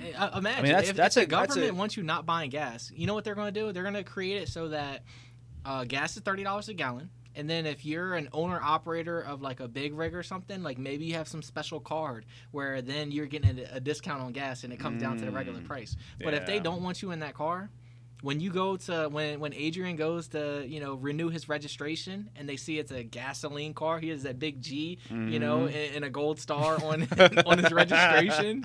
Yeah, he's going to have to pay like $4,000 or something. Yeah, and like tax. They're going to nickel and dime you, and so you're like, let me go get a Tesla. Yeah, raise the tax on it. And then by the time he buys a Tesla, you're not going to get the $7,500 off for the rebate. Yeah, Yeah, and that'll be another thing. Like they'll grandfather a rebate in to like get people to want to buy these cars and like stay in them. Yeah, like the government gets their way. Well, you're thinking very nefariously, and I appreciate it. I'm here for it. I'm here for it. Maybe they'll hire me, right? Yeah, I'll put those laws into place. Yeah. That's funny. That's you might find yourself in that next evolution, and I feel like in Miami, I wouldn't be surprised if you became a lawyer in Miami. I mean, that could happen. Be like Better Call Saul. Yeah, there you go. Might get your own TV show. Yeah, that'd be cool, right? That'd be sick. Nah, I don't know if I need a TV show. I don't know what I want to do. I got no clue. Yeah, that's good. It's probably like the best thing, right? Like you called it freedom. Yeah, it's like it is. It's like just making the most out of what you have and enjoying the things in front of you. Yeah. And not stressing so much because, I don't know. Like, now that I've seen so much, there's, like, so much to aspire for, but it's just, like what realistic plan are you going to come up with to achieve that, Yeah. It's kind of difficult. Yeah. Oh, yeah, dude, for sure. I mean, I feel like that's what, civilization has been striving for forever, is just climbing to the top, That's what the whole rat race is for. But, yeah, no, I mean... Like you said, Miami is going to be like a permanent choice, and like you always figure it out, Yeah. And I appreciate that you're taking your time with it and like enjoying it for what it is, and just kind of soaking up the environment that you're in, right. You know what I mean, and just paying attention, and that's so cool, So, you have like any place down here at all? Like what's like where you're staying? No, I got people that they'll just say, "Hey, come stay with me." Yeah, cool. Whatever. Because I've lived here for like 20 years. Yeah, so exactly. I got people like just begging to come check them out. Yeah, and yeah, like I made that post on Instagram, and like a lot of people tapped in, was just like, "Yo, come see me. Yeah, come do this. Come do that." But no, I'm just pretty much staying in my old apartment that I had here. Okay, cool. So nice. I'm just able to stay there, and come for like a week. See everybody, try and do everything, eat at all my favorite restaurants that I haven't been to in a while here. Yeah. Because the funny thing about Miami is like, unless you're spending top dollar on the food, there's no good cheap eats that I've found yet. If anyone has any recommendations, let me know. Yeah. But anything that's not expensive, it just don't be good. Damn. It don't be good, and it's like nothing seems authentic either. Like you go to a Mexican restaurant. There's no Mexicans in there. Odd. You have Cubans making Mexican food. Right. Okay. And then, when you get your tacos, instead of like a Mexican like hot, salsa or something, it'll be like a chili paste of some sort. And it's like, Like this isn't how this is supposed to come out. And then the food just is just not there, you know. Yeah. So unless you're paying like top dollar going to a really nice place, you got to have low expectations because you'll get burned a lot. Yeah. And you'll pay top dollar for something that's just not good. Yeah. I mean, that sounds like a business opportunity there, you know, like a lack of food. I've heard people say that, like, the same thing about, like, not having, like a good barbecue, which I've always thought, like, you know, like, it's there's an easy thing to do, so right? much around us, you know, like, there's a lot of that around us. And, like, I don't know if I found anything like that either. Yeah. Not there. Yeah, so I mean, I feel like anytime that there's like a disparage like food, you know, or like there's just, it's just like, man, there's like no good Chinese around here. It's like, well, I mean, if you know such good Chinese, why don't you start? You know what I mean? And which obviously it's harder than it actually is, but yeah. Yeah, I feel like that could be good. And I think those people have like high rent and stuff because Miami's such an expensive place to own a business that I feel like the prices probably have to be high. Yeah. You know, if you want a good taco in Miami, like you're paying like $6 a taco. You know?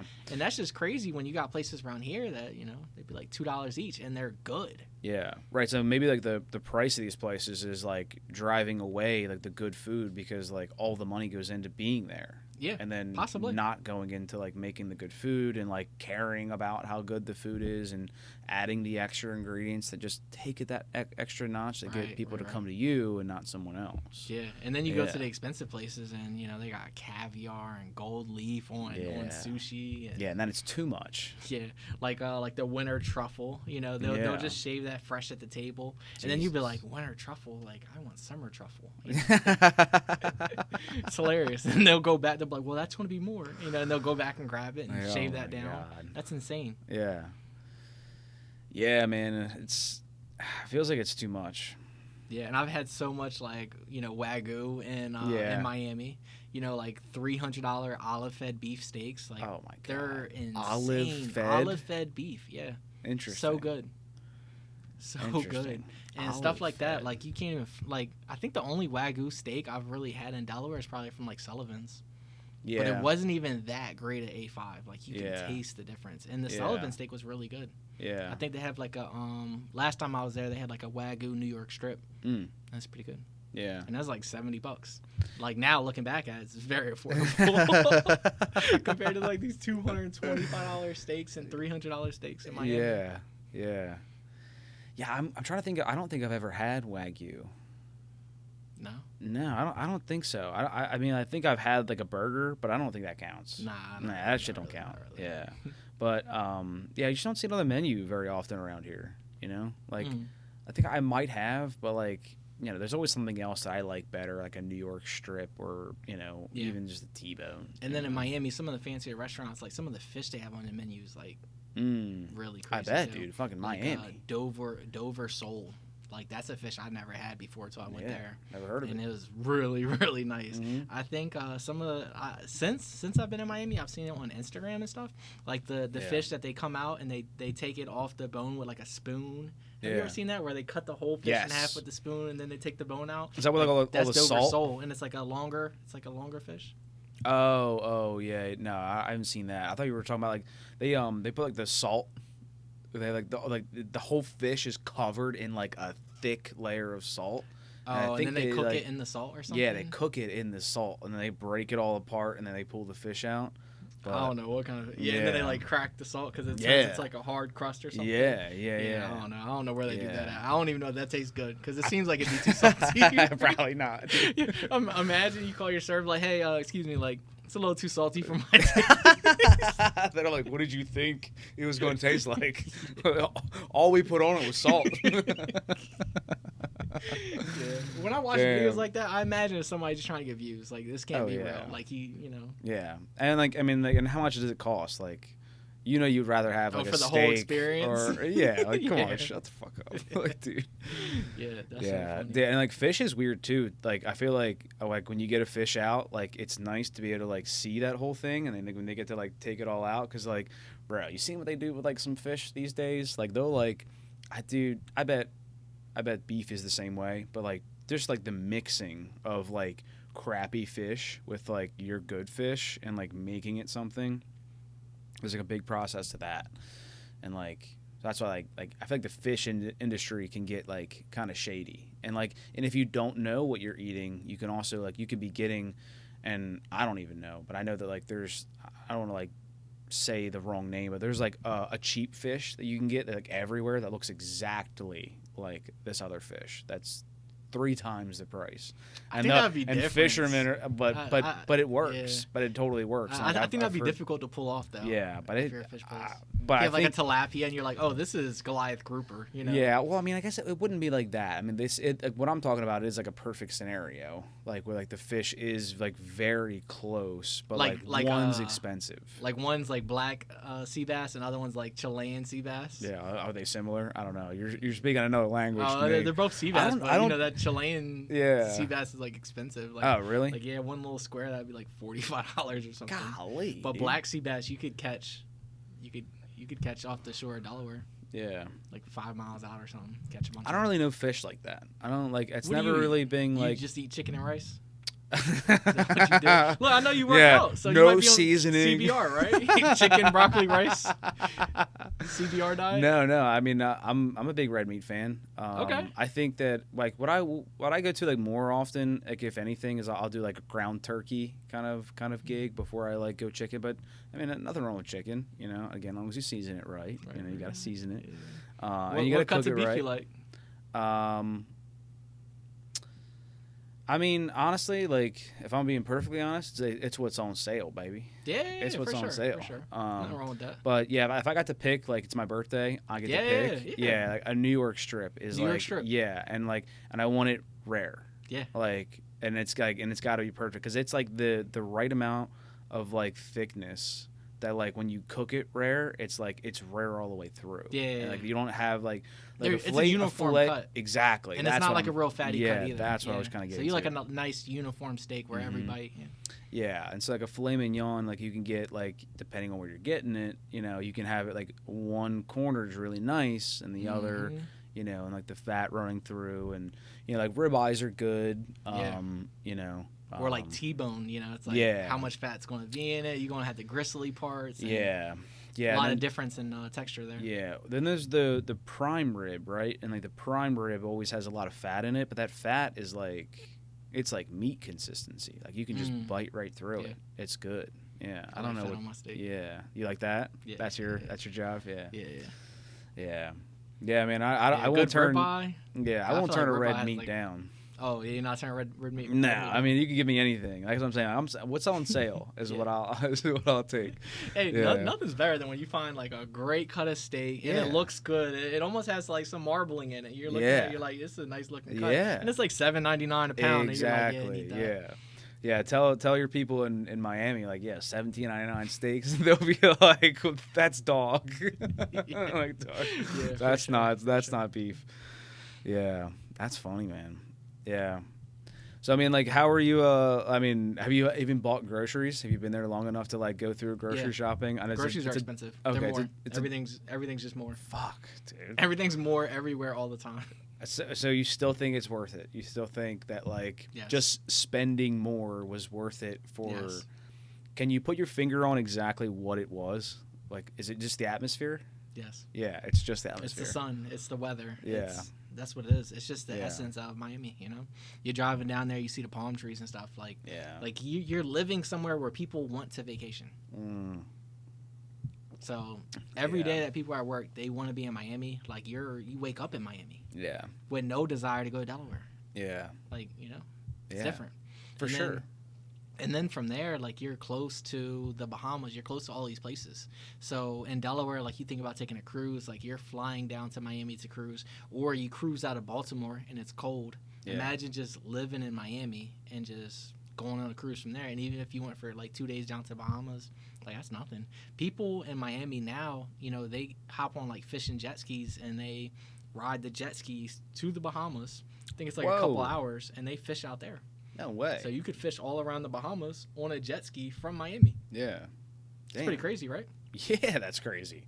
Yeah, I mean, on a jet ski, I mean, it's got to be rough, but like, oh still. yeah, it's going to be rough. You gotta make sure the water conditions are nice for sure. Oh yeah. But it's possible. Yeah. You know, me, I get seasick. So if I'm out there rocking too much, I get seasick. Yeah. But yeah, it's just like you have that flexibility. Like you couldn't do that in Delaware. Yeah.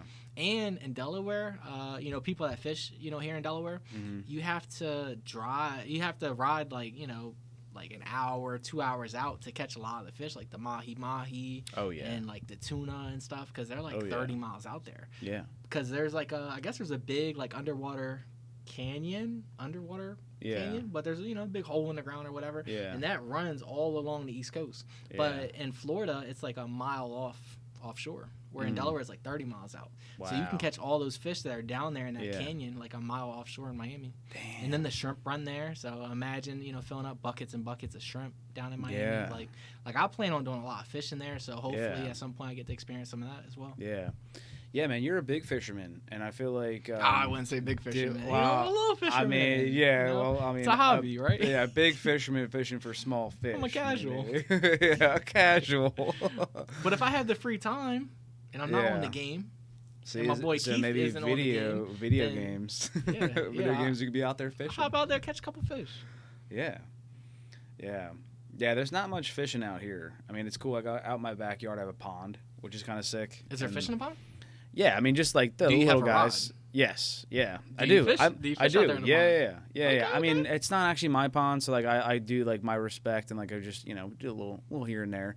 But their son's huge in it and like loves fishing in there. And then there's a creek that runs just next to it, and like he'll catch like little fish in there and like use them as bait. And, you know, it's like a whole little. You know, what were you saying when you got here? You're like, I'm in the Middle Earth. It's like Middle America over here. America. Like, where are we? You know, you look around, there's nothing around, you know.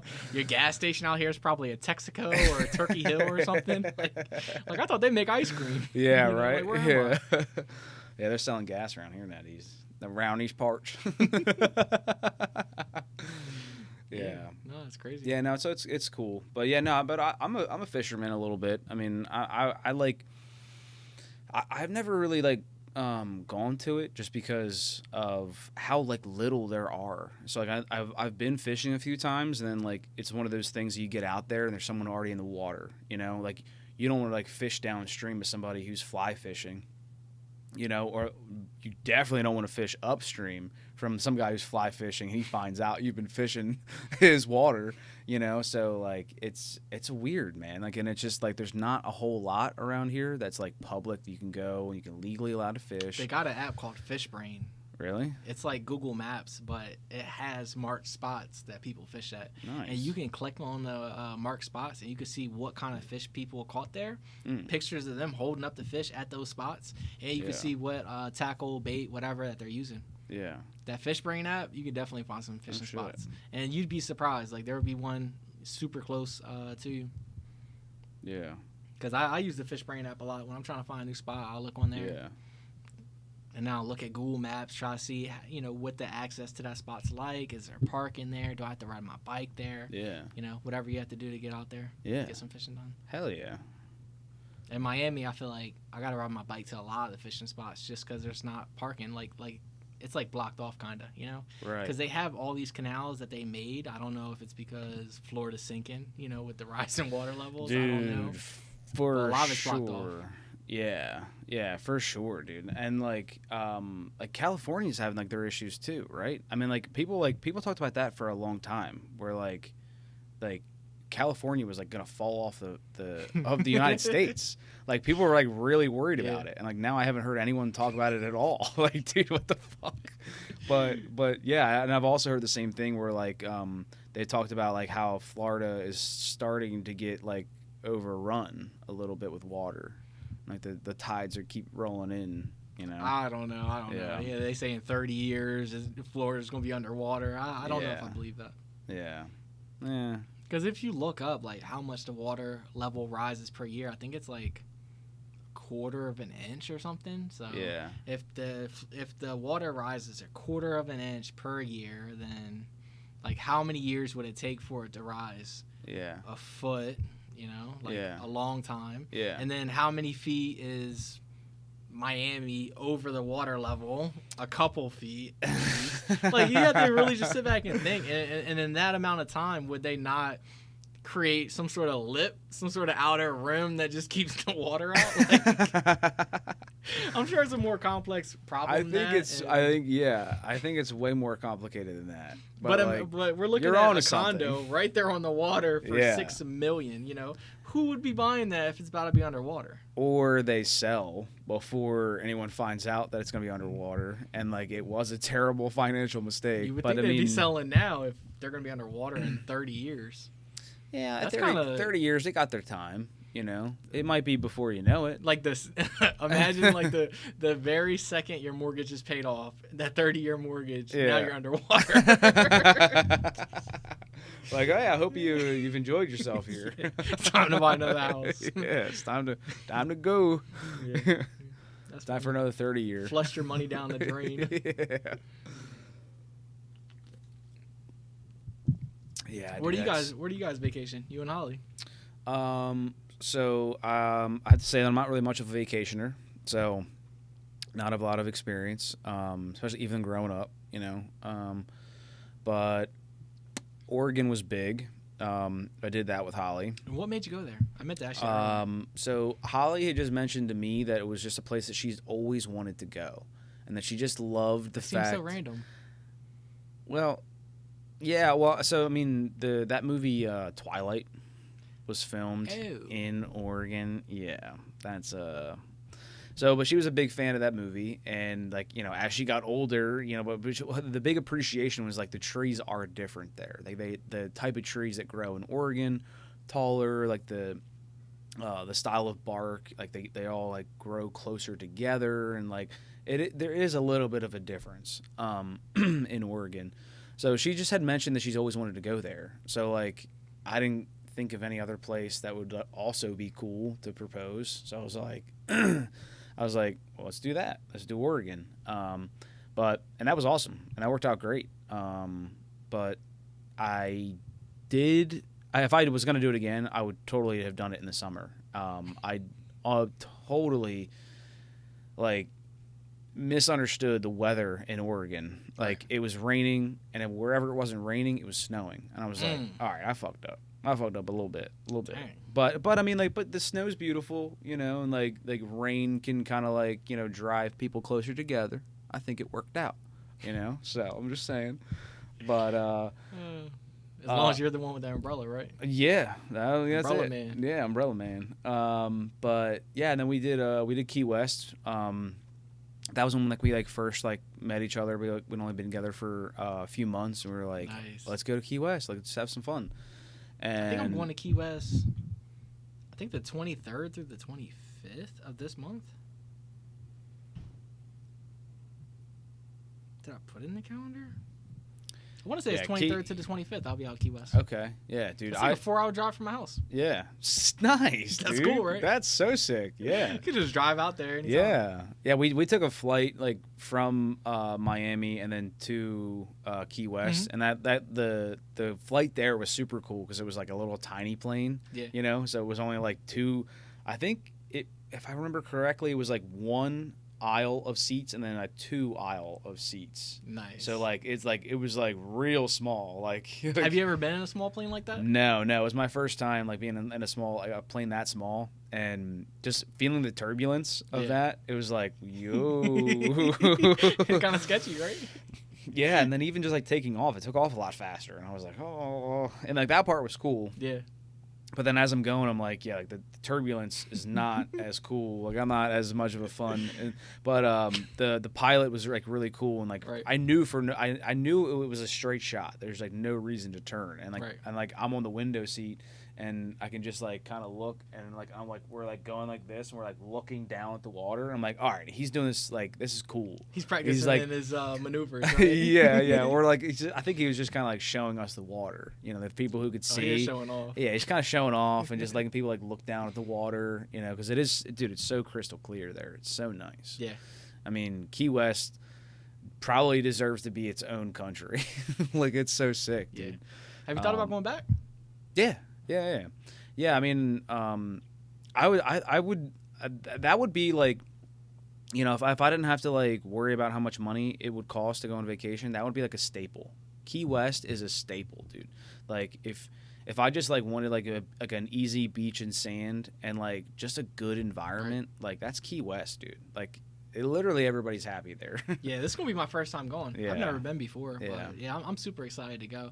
And from what I've seen, like the drinks and stuff, not too expensive out there. No, I think it's a lot cheaper than Miami, from what I hear. Yeah, I definitely know when I go down there. But.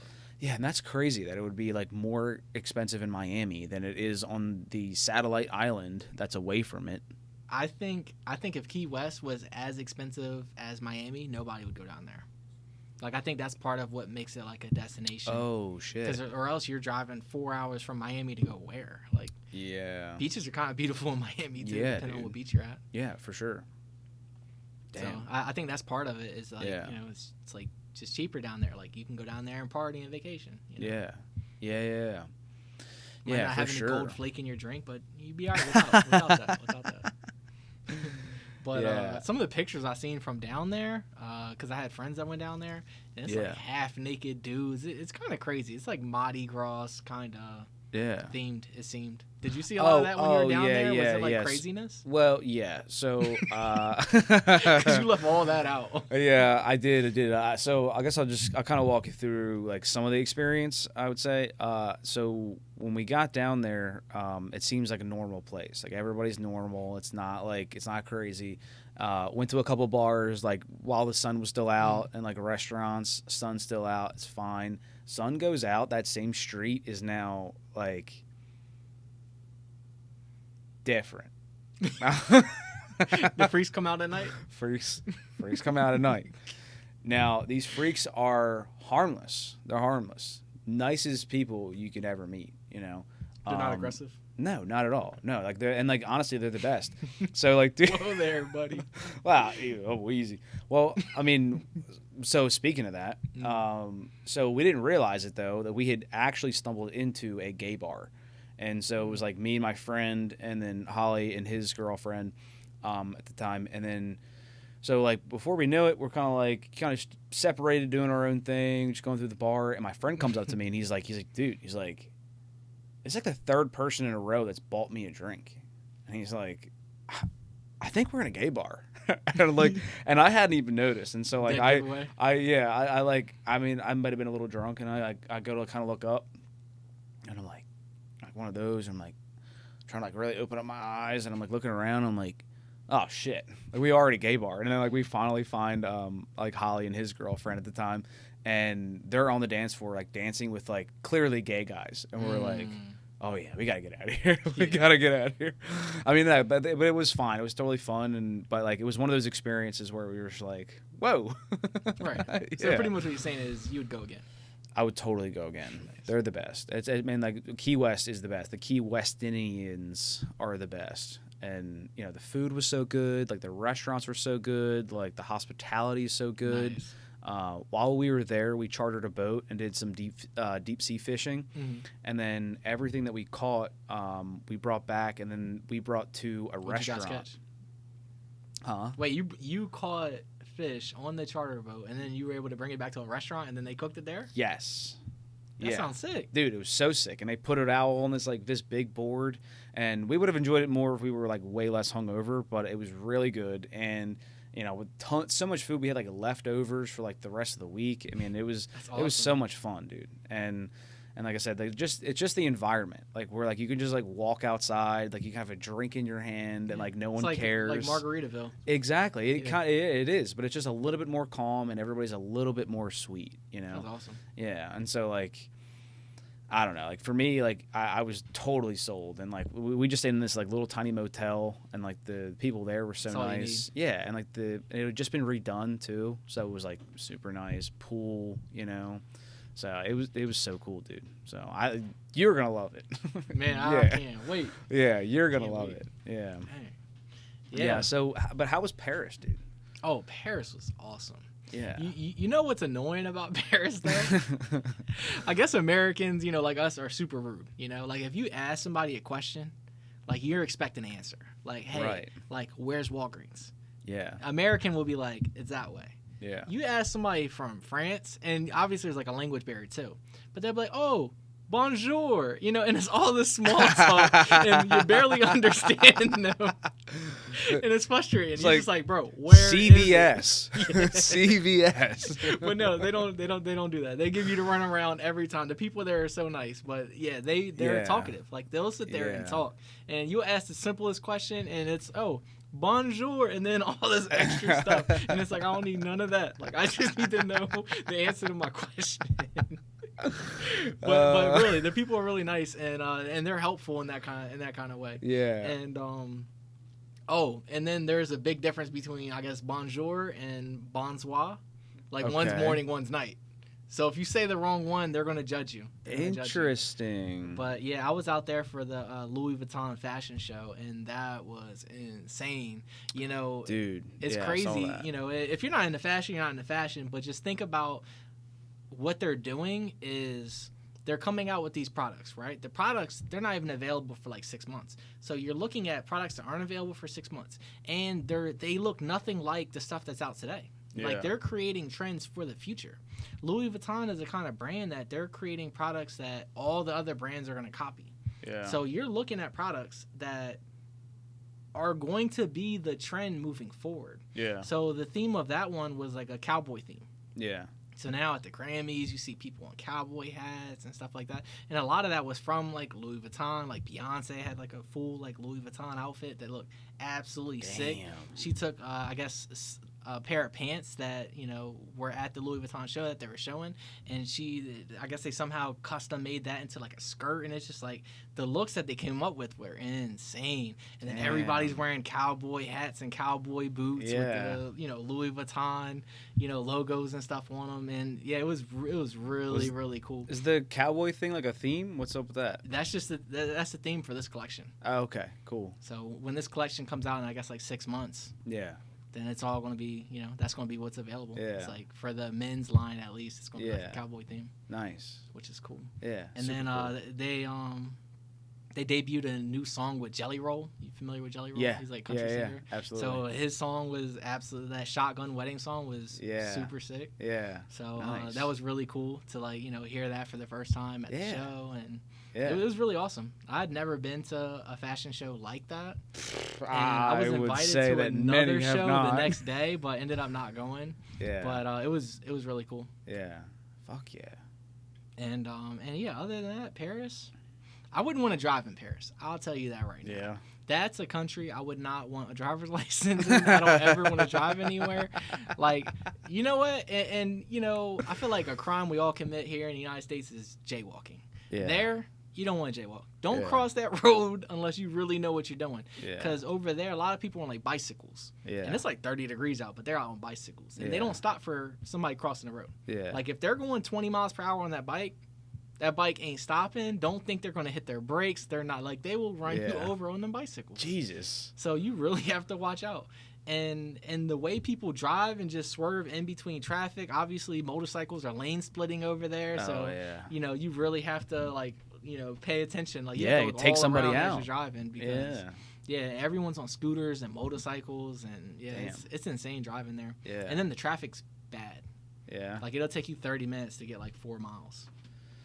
Yeah, dude, I can't near, stand like, the that. Eiffel Tower and stuff. So. Yeah. It's like, it's one of those things where, like, I feel like if you were there, you have to, like, be exactly where you need to be in walking distance. Yeah. Don't fucking even try to take a cab. Yeah. You know, it's not worth it.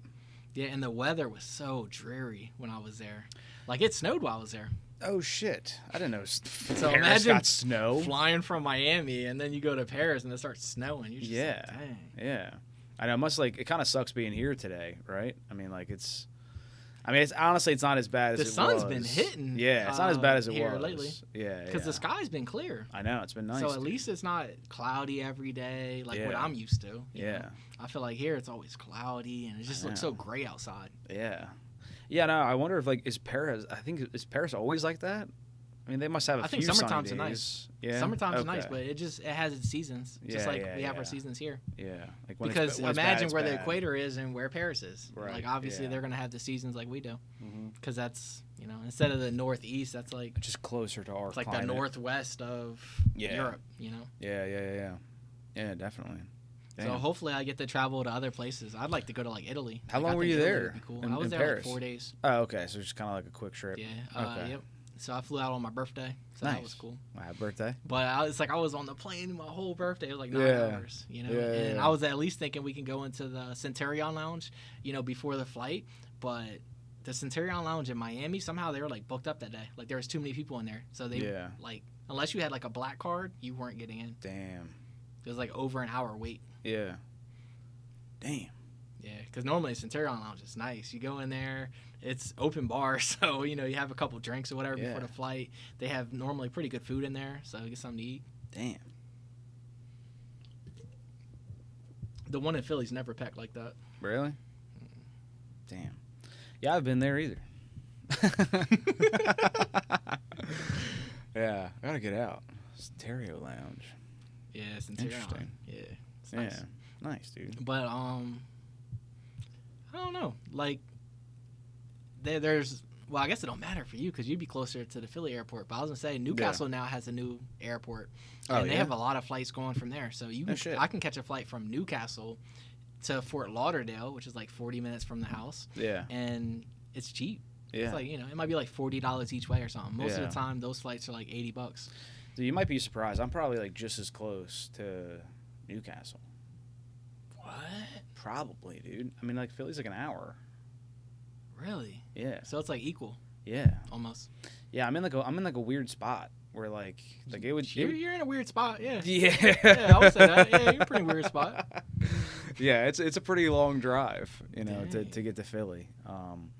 But mostly like just taking 76. It's always clogged. You know, 76 numbers I'm not even familiar with. Ah, shit. 76. What's that? All I know around here is 95. Yeah, it's 495. Yeah, it's like 76. Obviously, just runs that way. 95. It's east and west. Yeah. Because with the roads, like the evens are east and west, and the odds are north and south. Yeah, right? Yeah, I saw like some Instagram post that had explained that, and I was like, because like it makes so much sense. You're like, duh, and then but you see like when someone lays it out for you, you're like, oh, I guess there's a reason they made it 95. I feel like I never 92. Knew 95 went all the way down to Florida. Yeah, I did know that. Yeah, I don't know who told me that, but I did know that. I think that was like. Might have been like from like Too Fast, Too Furious. They were like on 95, and I was like, fucking like no, they're not. Like, you ever go back and watch any of those movies? Hell yeah, they're kind of comical, dude. I just rewatched Tokyo Drift with Holly. That's in my opinion, that was like one of the best. Yeah. Tokyo Drift was awesome. Yeah. Just for like the cultural significance and stuff. Yeah, that was pretty cool. Yeah, and then Holly hadn't seen it until like probably like this year or like last year technically, but the first movie, I think she had seen some of like the newer ones, but she hadn't seen the first one. First one was when he first started trying to learn how to drift and he keeps banging out. When he first went to Japan with his dad. No. Or was that the second one? No, that's 3. That's 3. Is the first one when he was racing the kids and he goes through the house and? No, that's 3. Oh, that's that's 3. Tell me about this first one, please. So the first one is with Paul Walker and Vin Diesel, and he's an undercover cop, and he's infiltrating the ring of truck driving jackings that Vin Diesel's doing. So but that one I think like for me is like the one that's closest to a movie, and it incorporates like street racing. Closest to a movie. It's the closest to the other ones are just like make believe land. It's like it's bullshit, dude. Like one of my favorite things too, like one of the new movies, they steal cop cars and like they're Dodge Chargers and they're all stick. And I'm like, what cop car have you gotten into that are stick? Yeah. And like bro, I pick up on like those like little things, and I'm like, I'm already out. I'm out. Like I'm no longer sold on this movie. They can't do anything to bring it back. Like it's all fake. I've been reminded I'm watching a dumbass movie. Like they need to hire like Adrian. Like you need to get like somebody that really knows about cars in there. And you would think. I bet you they just don't care because they're making so much money from just the entertainment aspect. People love it. Yeah, people just love this it. guy's want to jump over an entire state in his like car, land and keep driving. Like his suspension's not going to fall apart. Like, no matter how many times they bash into his car, he can just drive away. I know, at like dude. 150 miles and like per hour. jump over a highway and then just jump out and then grab onto another car while he's flying. Like, what are you doing? Like, what? Who's this for? Like, we don't want this. Like, we don't want that. Just make it a normal movie. Do they have any good movies for like actual people that are into like the streetcar scene? No, I don't think so. I think it was that one in like 2001, which was like the first Fast and the Furious, and like that was it. You know, I mean, there's like cool car movies like the Ford versus Ferrari. Oh yeah, that's super cool. That's awesome. That's a great story too. Yeah, and then there's also obviously the Gran Turismo that we were talking about. I haven't seen that one yet.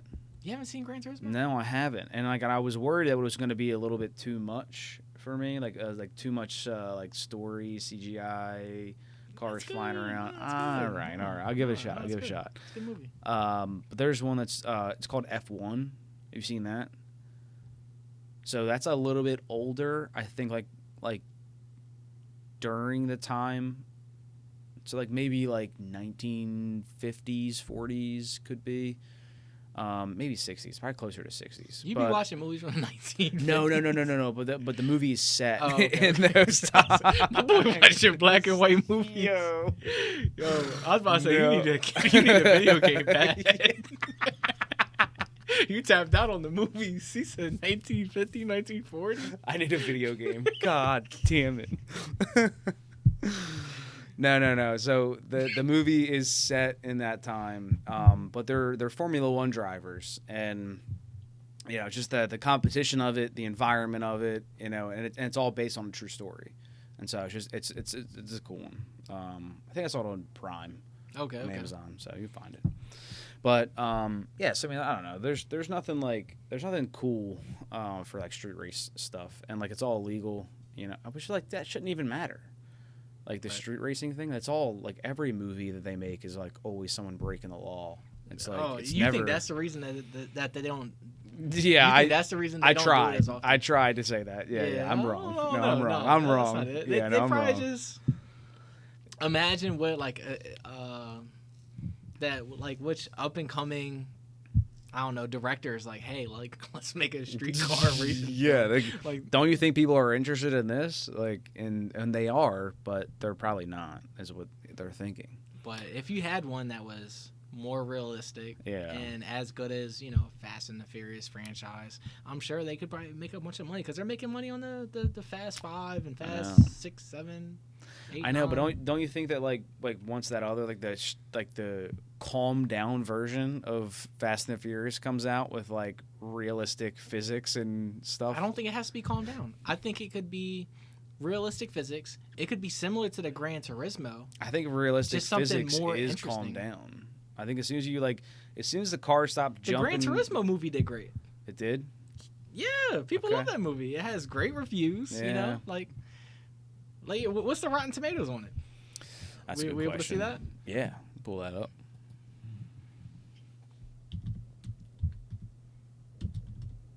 Because I bet you the Rotten Tomatoes is going to be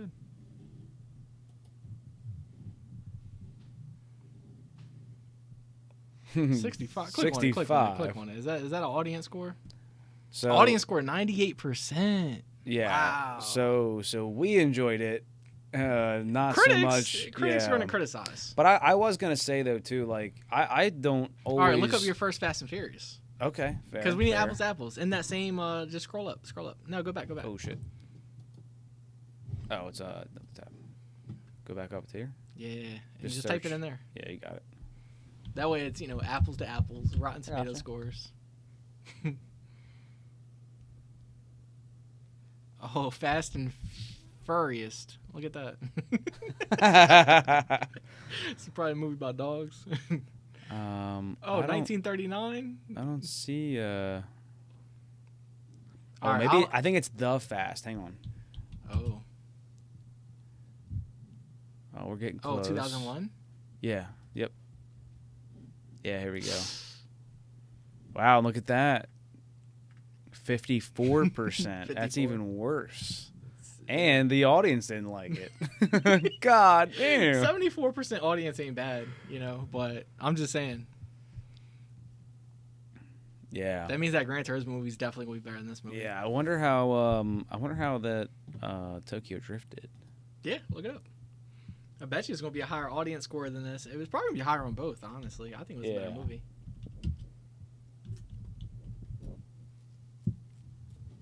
Oh my God, 37. It was so bad. Audience score 69. Slightly higher with the audience. No, it was 74 on the last one. Oh, slightly lower. Oh man, across the board. So it's lower across the board. Golly. Dang. I got a horrible taste in movies. Yeah, like you type in your favorite movie on Rotten Tomatoes. Rotten Tomatoes is like, this movie's trash. Yeah. It hurts your feelings. Yeah, but who are these people too? Are these how Click do you on it? So first of all, the audience scores anybody, but that critic score, it tells you who the critics are. You could look up these people. And you can see that they wrote in New York Times and they're a critic for wherever. These are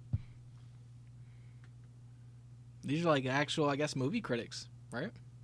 I guess. Mountain Express, Files, Total Film. They're from, I guess, the film industry. I guess, okay. So that's what I'm saying. I was so you and I can't just sit here and comment on the Rotten We could in a Tomatoes. 250,000 one, but, it's not going to carry the same weight. Yeah. But regardless, it's the same. But what makes it's the same critics and it's the same audience. Yeah. For all the movies, so it's just apples to apples. True. So you could look up the IMBD, I guess, IMBD reviews instead of Rotten Tomatoes, but you just pick one and you just go with it. Yeah. But you'll see that you're splitting hairs. It's gonna be the same. Yeah, it's gonna be the same. But look, I felt the same way when I looked up a movie I really liked and they said it was bad. I was like, well, who are these people? They're really coming after my integrity here. I hate these people. Yeah. You just have to watch the movie from a different lens where you're not super into cars and you didn't just enjoy seeing a 69 Charger or something. Yeah, you're too invested. Yeah. You got some sort of bias. What's your favorite movie? You got a favorite? The Prestige. Oh, dude, that's a good one. Yeah, how about that? Yeah, I'm not gonna say something dumb. No. Yeah, Prestige. Awesome I didn't think you were gonna say something dumb. I'm gonna be honest. I was honestly I asked that question because I knew I was gonna get a good answer. I was but no, you've seen that movie. I have a million times. Man. Yeah, and I showed Holly that movie too. I haven't seen it enough times. Yeah, it's a good movie, dude. It's old enough, so who cares? Spoiler alert. Yeah. But dude, the ending, you figure out it's a twin, and all the things that made it all come together, and then they bring in Tesla into this, and him actually making it happen. And he's like, "Oh, we were just using And what's the reviews on that? I was using my twin the whole time. Right? You built this thing? Are you fucking crazy?" Yeah, that was so good. And then there's another one, The Illusionist. Have you seen that? No, what's that? So if you like The Prestige, you'll like The Illusionist. And The Illusionist is the very similar style movie, but it's a bit more flicky. It's more about love. There's a love of involved. But yeah, it's the same there's magicians, same time period. It's cool as fuck. Check it out, The Illusionist. What is it on? What is it stream on? Prime. You can get on Prime. Prime. Okay. Yeah, everything's on Prime. Yeah, unless it's a Netflix. Unless it's Netflix originals. Or Hulu originals. Or Hulu, yeah, dude. Hulu's coming out. Exclusive, yeah. Dude, speaking of Hulu, have you seen The Bear? No. It's about a restaurant. I was thinking Cocaine Bear. Oh, you talking about the show where the chef comes in? Yeah, I'm sorry, switch of shows. I think I watched the first episode. Yeah. Not a fan? I didn't quite get into it, and before I got fully invested in it, because I think there was another movie that The Lawman, where Bass something Lawman. I started watching a couple episodes of that, but again, I don't watch that much TV because I'm on the game. I could be the bear in this alternative reality. So, what's your favorite game? Probably Call of Duty right now. Call of Duty. What's the newest Call of Duty? I've done Modern Warfare 3. Modern Warfare 3 is the newest one. Yeah, that's the newest one. Okay. And they added a ranked mode to it, so I've been playing ranked, trying to grind ranked, and now they're adding, ranked Warzone again. So they're gonna have Resurgence come in season 2, which starts in like 2 days, and they're gonna have ranked on Resurgence, where you can grind through bronze, silver, gold, platinum, diamond, crimson, iridescent. Yeah. So I plan to do that. Yeah. And it's been great. And they got zombies. They brought zombies back. So they have like an open world zombies you can run in there. So that's more so for, in my opinion, like the casual gamers. I still go on there. I get everything done. Yeah. You know? But I spend most of my time in like ranked. Yeah. Yeah, that's cool. Yeah. Sweating it out. And that's my point, like sweating it out. It's not as relaxing. It's not as relaxing. Yeah. Yeah, no, that's funny. Like you feel like you're doing work. Yeah, I bet, dude. Yeah, I bet. And you got teammates yelling at you. People are super disrespectful in Call of Duty. I think as always, dude. Yeah, rightfully so. Yeah, I think that's kind of where we all like learn how to talk trash. Yeah, is like we sharpened our skills with those losers online. People will hurt you on Call of Duty. Yeah, dude. You leave the game with no self-esteem. Yeah, you're like, fuck. Am I stupid? Like, like my score sucked. Like maybe this guy's right. Yeah, I don't know. If you want tough skin, hop on Call of Duty. Yeah. Sure. Oh yeah. Hop in rank play and then do bad. Yeah, which is funny. And cause your team to lose. Yeah, which is funny because there are a lot of people who play video games, but also like it seems to be like, would you say that people today are getting a thinner skin? I mean, probably. Yeah, you gotta imagine they're coming at comedians over jokes. Like, bro, it's literally a joke. He's a comedian. All he does is tell jokes. You know he didn't mean it because he's a comedian. Yeah, it's a joke. We're joking around, and people laughed. Yeah, and you're mad and try to cancel him. Like, that's crazy. Yeah, getting canceled for a joke. Mm-hmm. And I don't want to say anything too controversial. Go ahead. But you got artists, right? Yeah. And you try to cancel artists for things they said at a show.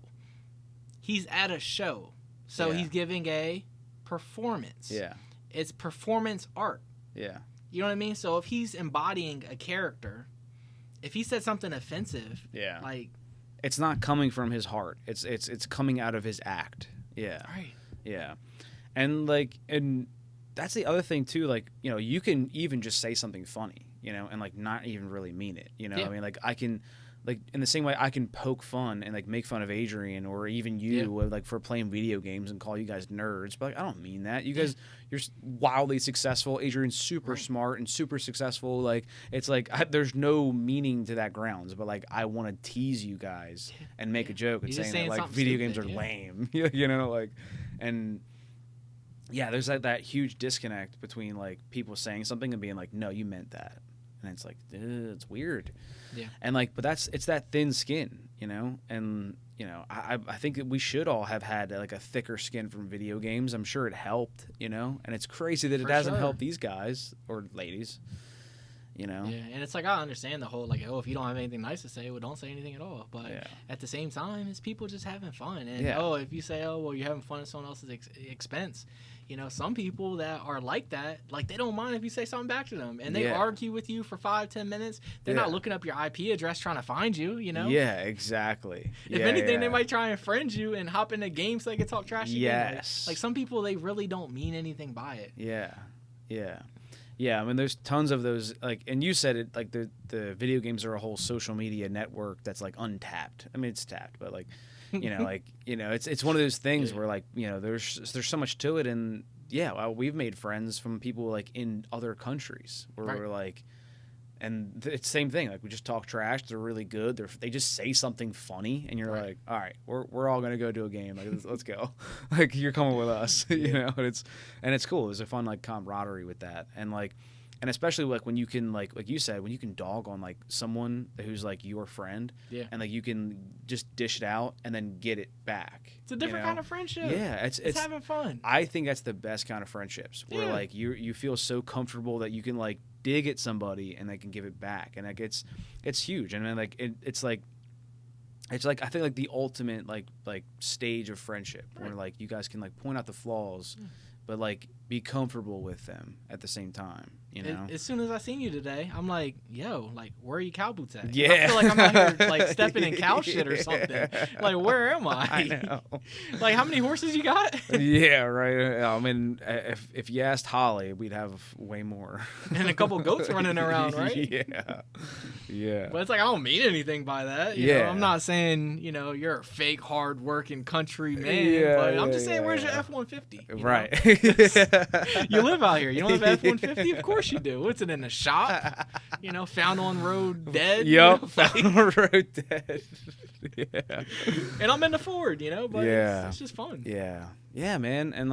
And I feel like that's lost on a lot of people, and it's a shame because like it's the best feeling, of like not being like ashamed of all of those things, and like not being ashamed of like the things that you may feel like if you're ugly or if you're this or that, or you just kind of are dumb, or you say dumb stuff, or you don't catch on to things. It's like and some of that bullying also helps you like sometimes like just identify those little problems, and you kind of like work out some of those things where you're like, maybe you were like, I have no examples and I'm just spitballing, but like there's tons of things that like I got bullied for and like formulated now my he hits life. the gym. Now he's doing deadlifts. I'm going to the gym. Like, why would you do deadlifts? Like, what's going on with that? No. I have no examples. He has like 10 examples. Yeah, working out sucks. What's that all about? That's real dumb. You spend all that time in there. Yeah, I know there's a lot of days where like when I'm working out and I'm like, this is dumb, isn't it? Like, what am I doing? Right, you got the woman of your dreams. Yeah. Like, what you doing, bro?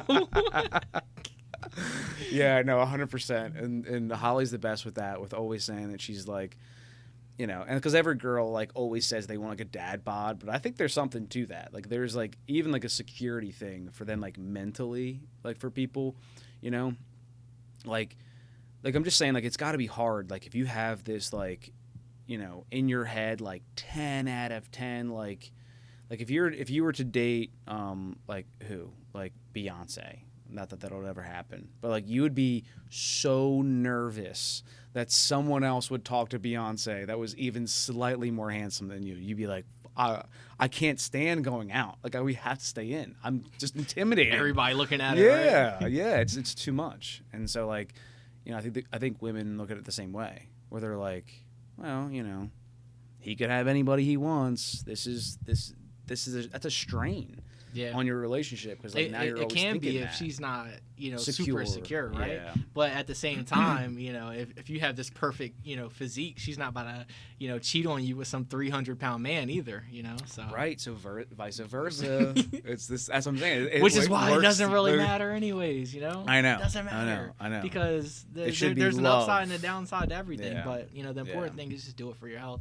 Yeah. Like I've been working out a lot. I ain't gonna lie. I've been working out a lot, but I'm not going crazy. Yeah. I'm not spending 7 days. Well, I am spending 7 days a week, but I'm not doing like 4-hour intense workouts. Like I'm not doing nothing crazy. Yeah. Because my goal was when I moved to Miami to make a lifestyle change. Like I'm already making a big change. It makes it easier to make other changes. Yeah. So I was like, once I move to Miami, I'm gonna spend more time outside.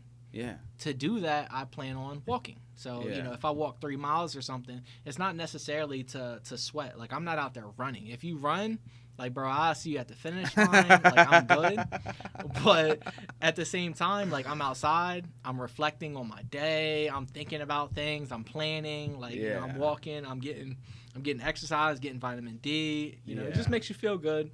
You feel good because you walked, whatever. I bought like a Pure Cycles bicycle. Yeah. So now, like, I actually already had one, but I sold it. I didn't have room to bring it down, and now I just bought another one. So it's like I'll go biking 5 miles. It's not necessarily to go hard the whole time and sweat, but it's just more so to be outside, do something healthy, and just implement this small change that can just make life just better, so I feel better. Mobility, I'm doing better. Right? Yeah. I mean, it's mobility, and like it's just like staying in motion, and like that's what I've learned from like my injury, and then having to go through PT is like they're like I'm starting from ground zero. I hit a point where like I was just like doing nothing for like a few weeks, and then it's all that it takes, is like to just get like kind of like back out of what you call shape, right. And like weeks turn into weeks, and then like now you really haven't done anything. And so just with like the amount of stretching that I'm doing and like the specific way I'm stretching, what I'm stretching and how long, like all that stuff has been a huge game changer. And then like focusing on like core work and like mobility and planks, where like those things I always knew like they're not bad, they're always good. But like I never like understood the importance of those things. Like having a strong core, how that affects the rest of the body, and exactly, balance and like everything. and longevity, dude. Yep. So like when we're 70, we want to like be able to like keep doing this and like being able to like keep doing all of the things that we'd like to do and like being able to move. And so like just like hanging from a bar, like instead of like doing like pull-ups or something, but you're just like hanging from a bar. If you can do like 30 seconds, or if you can do 10 seconds right now, like after like never doing it, that's good. And like, but if you're doing like a minute, if you get up to a minute every day, I think what's it? Peter Attia said that would decrease your percentage of all-cause mortality by like 300 and something %. So like just having like that upper body strength, like always. Yeah. And like that's the hard part, is like to just do it all the time. And so what you're saying is like you're like, I'm just making new routines, and like that's what it is.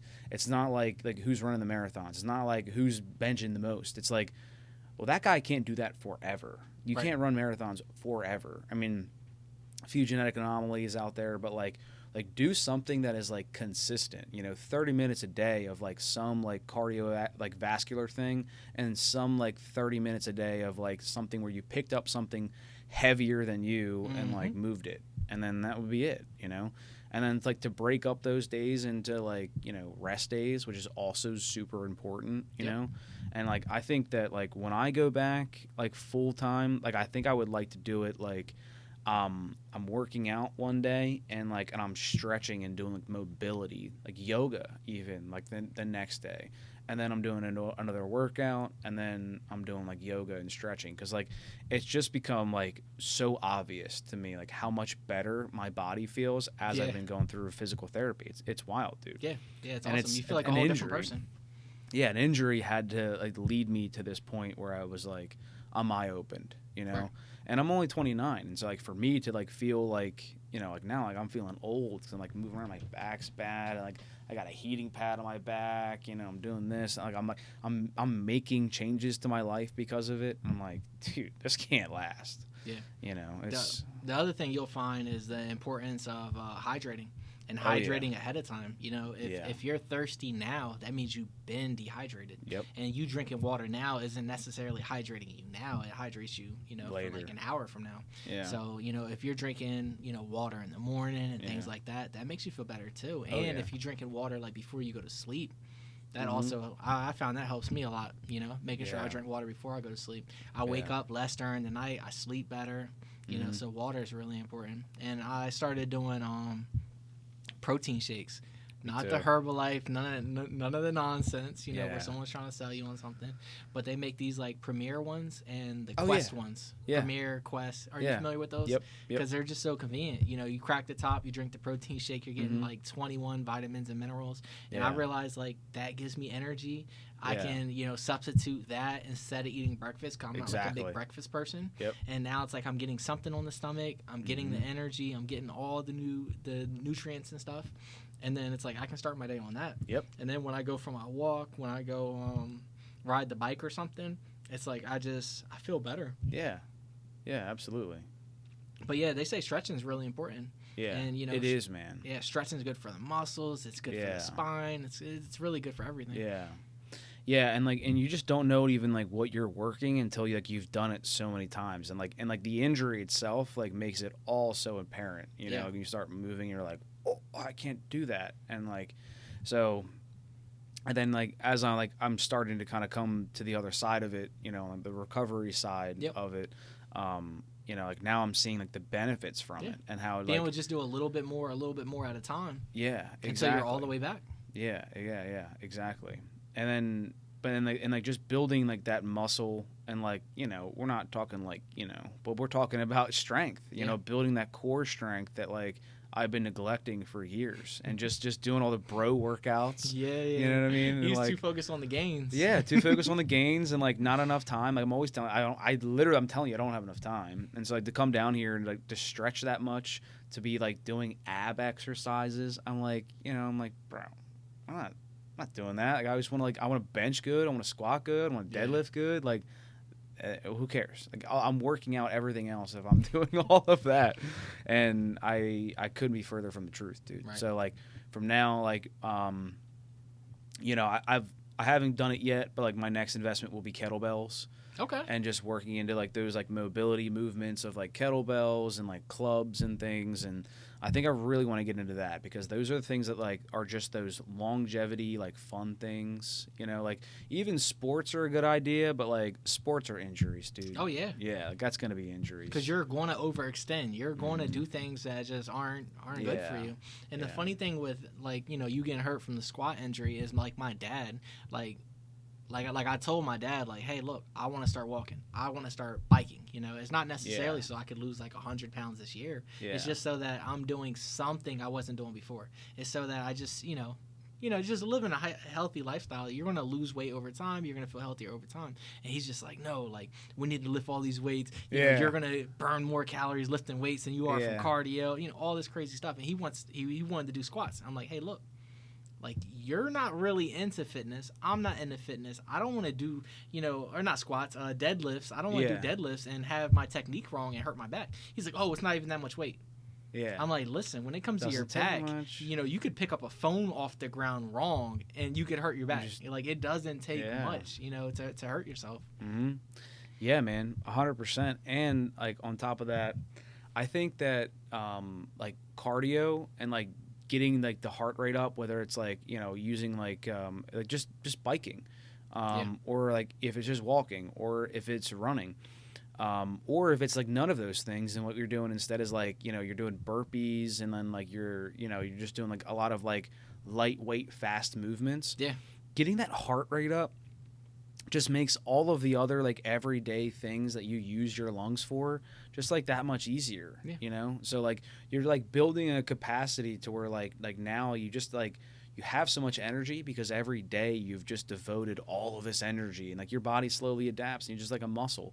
Like that energy muscle and like that cardiovascular you know, capacity just goes up, and then just a normal day you just have energy all day because you're like, you know what I'm saying? You know what I'm saying? Like, if you just work that out. Like how the athletes have like a resting heart rate of like 30 or just something crazy. Exactly. It's because like their heart barely needs to beat, you know, because they're just so, you know, efficient and tuned. That's what I was getting. Efficient is the word I'm looking for. Yeah. You just have that efficiency. Being like, you build that like your heart builds this efficiency where like, you know, if you're sedentary, you kind of start to lose that. So like, but just getting up, stay moving, being moving, whatever capacity you can, and like that's the best, dude. You know, it's not, I mean, more power to anybody who's picking up those heavy weights, bro, but like it's not the way. It's not the way. Yeah, if you're just trying to build mass, then you know, which is cool. But for who, dog? But like, it's like, are you really building strength, or are you only building strength in that one exercise, that one thing you can do? Yeah. But if my car broke down, like, are you really going to be able to push that? Yeah, you ain't pushing that bitch. Yeah, you're all size, bro. Yeah, you're all size. But you know, if my car was on the ground, maybe you could pick it up and drop it. Yeah, that's another cool thing too. With like the human body is wild, but like you can build muscle and strength, and then you can just like build like a size, you know, or you can like there's a technique where like, you know, hypertrophy, where like you're going to like it's just the style of working out where like, you know, it's the best for building size, you know, high weight, low reps, and like you're just building size. So all day long, you're not really using a whole lot of cardio. You're just ripping all your muscles and they grow back bigger. All day long, you're just 3 workouts a day, you're just tearing tissue. Yeah, that's crazy. And that's why when you go on YouTube, you got these little skinny guys that, you know, can do more push-ups than these strong guys, or they can lift more, or they're just stronger because all their muscles are just in tune, you know. Where the big guys, they have like 2 really big muscles and they're on their arms. Yeah. Like, oh, and they don't even have full mobility. You know, they can't even scratch their back. Now they have to buy like a back scratcher because their arms are too big. Yeah, or wiping their own ass. I bet that's a struggle, dude. You know what I mean? So, yeah, and then you've seen like those calisthenic guys. They do. Yeah. I mean, that's just sick. Their own body weight and just stretching. Right? That's way cooler than like those bodybuilders. Like building muscle by stretching. Yeah, exactly. Yeah, dude, it's cool shit. Yeah, and they got whole books on that. Yeah, and that stuff's like also like a dedication. I follow some of those kind of. It's almost like a religion. Yeah. Like, for sure. Serious. Yeah. No, I'm just a casual. For sure. Yeah. I'm just looking to get outside, see some palm trees. Yeah, man, you gotta have a reason to now. I mean, like every day is beautiful. I mean, what is it like? Rain every morning? Is that how that goes in Florida? No. Everybody says it rains every morning. Look, they say that, but you know, Florida also has like a rainy season, and then they have a season where it doesn't really rain like that. Right. But if it rains, it doesn't ruin your day. Like you don't have to plan for the rain. Yeah. You know, if it rains, it'll rain for like 15 minutes, and then the rain will be over. So like you're not losing any time. Where you know around here, if it rains, like it's going to rain all day long. Yeah. Like your day's canceled. Like if you had something planned outside, don't do it. And in Miami, you just have to take advantage of when the sun's out there and it's in full force, you know? Because when the sun's no longer in full force, you know, it might rain. Like, you just can't put anything off. If the sun's out and it's shining, go do something. Damn. I know. It's motivational. It'll say it'll be clear the whole day. Yeah. And it might rain at some point, but it won't be for long. Yeah. You just got to make take advantage of it while it's out there. Yeah, absolutely. Damn. Yep. Even if you just hop in the pool for like an hour, like whatever. Yeah. And the cool thing is the sun hits so hard there that it dries everything so fast. Yeah. So like I feel like around here when it rains, it's wet for like 2 days. Like it just doesn't dry up the way you want it to. Yeah. I mean, do you think like the humidity is going to get worse though? Like as the where like in Florida, like as the season changes a little bit. Because I mean, is this the driest season for Florida, right? I imagine so. Probably. I imagine so. I know it's like the coldest season too. Yeah, because like January is like the coldest month. Yeah. And we still had like 80-degree days. Like you know, I hopped in the pool. Yeah, so I mean, I feel like it's gonna get bad. Nah, humidity's not that bad. The humidity's bad here. It is. If you brought up a chart of the humidity per state, it's like 5% higher in Florida. But everyone says, "Oh, but the humidity." Like, yeah, it's just as bad here. Yeah, the humidity's terrible here in the summer. Ain't got no palm trees though. Yeah, that's true. But yeah. Yeah. Damn, yo. Yo, did you see how long until you get the Apple Vision Pro? You getting that? Man, I'd be lying if I said I haven't been looking at it. Yeah. The only issue I have with the Apple Vision Pro, besides the fact that it's like $3,500, is that like what would I use it for? You know, like obviously it doesn't really have games. Like you're gonna be able to play way more games on the Meta Quest than you can on the Apple Vision. And then like, so I'm gonna put this thing on my face to answer text messages. You know, like what exactly am I gonna use it for? I think the main use that's appealing to me right now would probably be like for TV. Yeah. But that's also something I can do on the Quest. You know, is the resolution going to be the same? No, but, you know, like let's say you live in like a 1-bedroom, 1-bathroom apartment and, you know, you have some rink-a-dink TV or your TV broke. You know, with the Quest, you put it on, you have a 120-inch on the wall. You know, it's, like you have that already. So what is that new Apple Vision Pro really doing for you? Besides looking crispy. Yeah. And being like a new Apple product. A new Apple product. Yeah. I mean, I think as far as the Quest goes, I think it's just a little bit more user friendly. Like, I mean, just how like easy it is to be able to like just kind of grab and like move things where you kind of have. Well, because you have controllers too. Yeah. Yeah. Oh, exactly. So, like when I saw someone using it, they were working on a car and they had the YouTube video up. Right, like that's sick, you know, like so like it's a scenario like that like kind of works, but like and like maybe like you see people walking and they're like, they're trying to like fucking be cool and like move their shit around, dude, and they're not doing shit. But like, I mean, maybe if you had like a couple emails going on and some text messages, you were that busy and you wanted to see it while you walked, but also like saw where you were going behind it. The pass through. Right? I don't know, like the pass through. Yeah, maybe. The pass through is really nice. But no, I agree. I mean, I think that I don't think it's like that like groundbreaking is like you need it, you know what I mean? But it also does seem like it's like, I mean, not long until we're all wearing them, and like, it's just the best way because like holding a phone up just sucks. Yeah. And that's it. And like we just want to stop holding it. Yeah.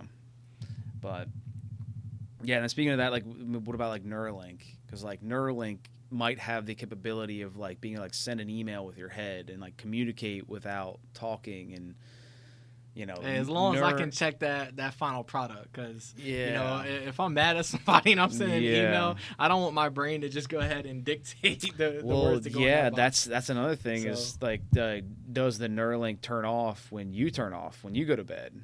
And like we talked about it with Gardy, and Gardy was like, he's like, dude, if you're just sitting there and you're just in bed and somebody call you, because like your brain's still going, you're having a dream, and it's like it's crazy. Going to jail for like thought crime or something, dude. Right? And that's another thing is that like, I mean, can you control your thoughts? And like, because like people just have like weird thoughts. Everybody has like that like weird thought. You're like, not me. What the fuck was that? Like, nah, everyone has weird thoughts. Yeah. Tell me about these weird thoughts. Well, actually, how it all started. No. But I mean, like, just like weird stuff can just pop into your head, and like, it's the weird people who act on like weird thoughts that like turn into weirder thoughts. But like, but yeah, that's a factor. But also just that, like, we have subscriptions for heated seats because it's all connected to our car. I mean, when are we going to have subscriptions to, like, hey, you're not allowed to do this or have this, like, connection or think about something. Yeah, or think about something. Like your thoughts behind a paywall. Yeah, your thoughts behind a paywall, dude. Like, I mean, it would be a great way for them to, like, control the masses, if everyone was all Neuralinked up. Now, the selling point, because I'm with you, because you're like, dude, I'm not going to get it. Duh, like, easy. So, but once everyone has a Neuralink, and now like I have a Neuralink, and I can literally, like, if you want to know Rotten Tomatoes on your favorite movie, I'm like, it was 87, and it was, and like it's just there. It's all like what this is just download into your brain. There, everything is there. I could recite like Shakespeare or Faust, like whatever. I could just recite it because it's in there, and I don't even know it. Yeah, it's crazy. And then worse than that, it could also be like, like I'm not a fast runner, but like now we've like genetically changed like the brain chemical, and like now I'm fast at running, and like now I can have a 7-foot vertical, and like you name it. And so like now I'm better than you in every way because I have a Neuralink. You have the technique. Yeah, in your brain. Yeah, and then like I have the fast twitch, like where I have the Spider-Man reactions, right. where so why wouldn't you get it, right? And so it's like, okay, well now we all got Neuralink, and they're like, hey, everyone in bed by 10, and like you got to turn off this. Jeez. No more. Like, I mean, who knows? Who knows where it goes? It's exactly how it could be. And if they're able to do anything like that, they'll be doing it. Of course. Why wouldn't they? Yeah, why wouldn't they? And behind a paywall. And the one reason, if I had a choice, I wouldn't get the Neuralink is because I'm so like anti-commercial. Yeah. I can't imagine a commercial just popping up.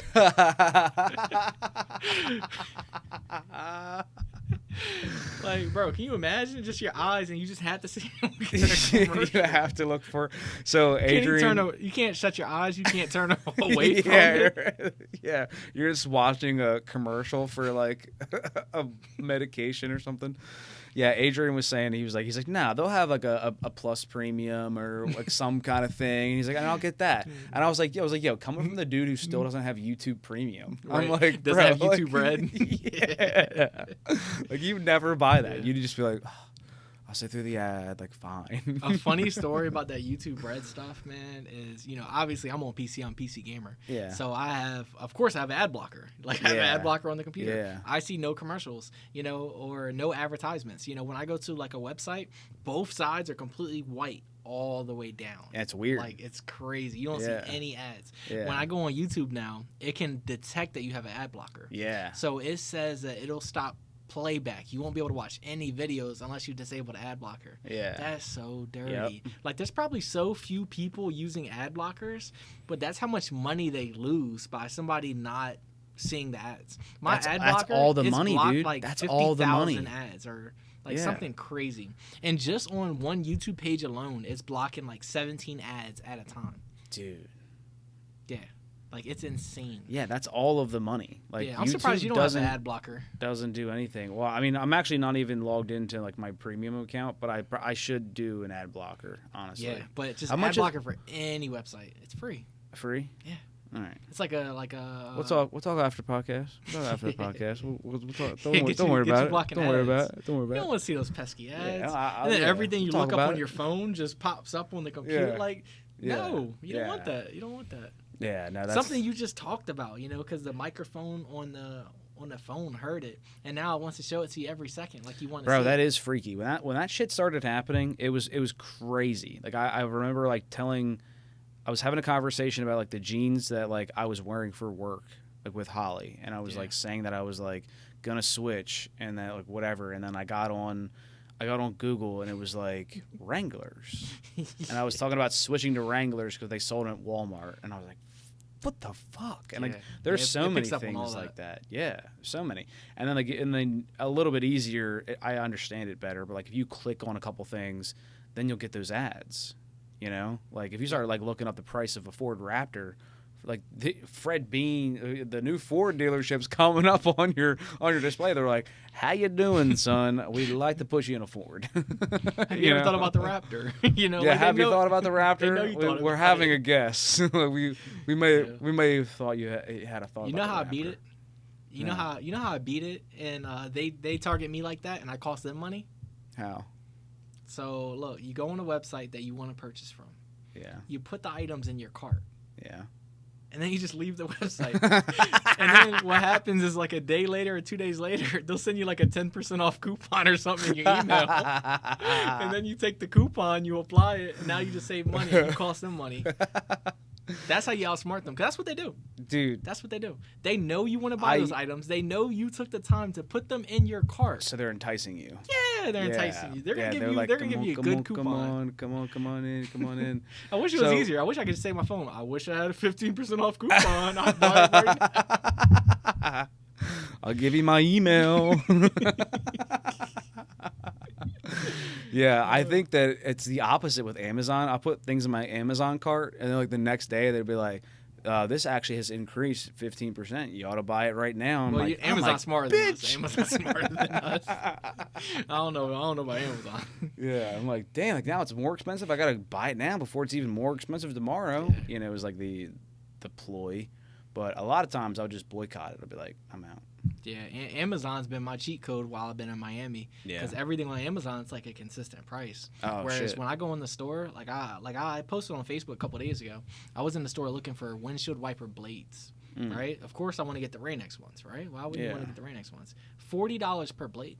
Whoa. $40 for one wiper blade. Yeah, it's literally double. And then if you want to go with the cheaper blades, they're like $16 a blade, but they're like Bosch brand. Yeah. Like, I don't want no Bosch brand. Yeah, it's like the metal, like, fold. You don't get that. Right. You don't get the beams. Yeah, you don't get the beams. So then I go on Amazon, and they got the Rain-X Latitude, like the best Rain-X wipers, and they're like $16 each. Yeah. So for the same price as the Bosch in-store that do nothing and probably suck, yeah, I can get Rain-X just on Amazon, and they're gonna ship it to the house for free. Yeah. Like, why wouldn't I do that? Dude, I wouldn't even have thought of buying wiper blades on Amazon. But they literally have everything. It's wild. Everything.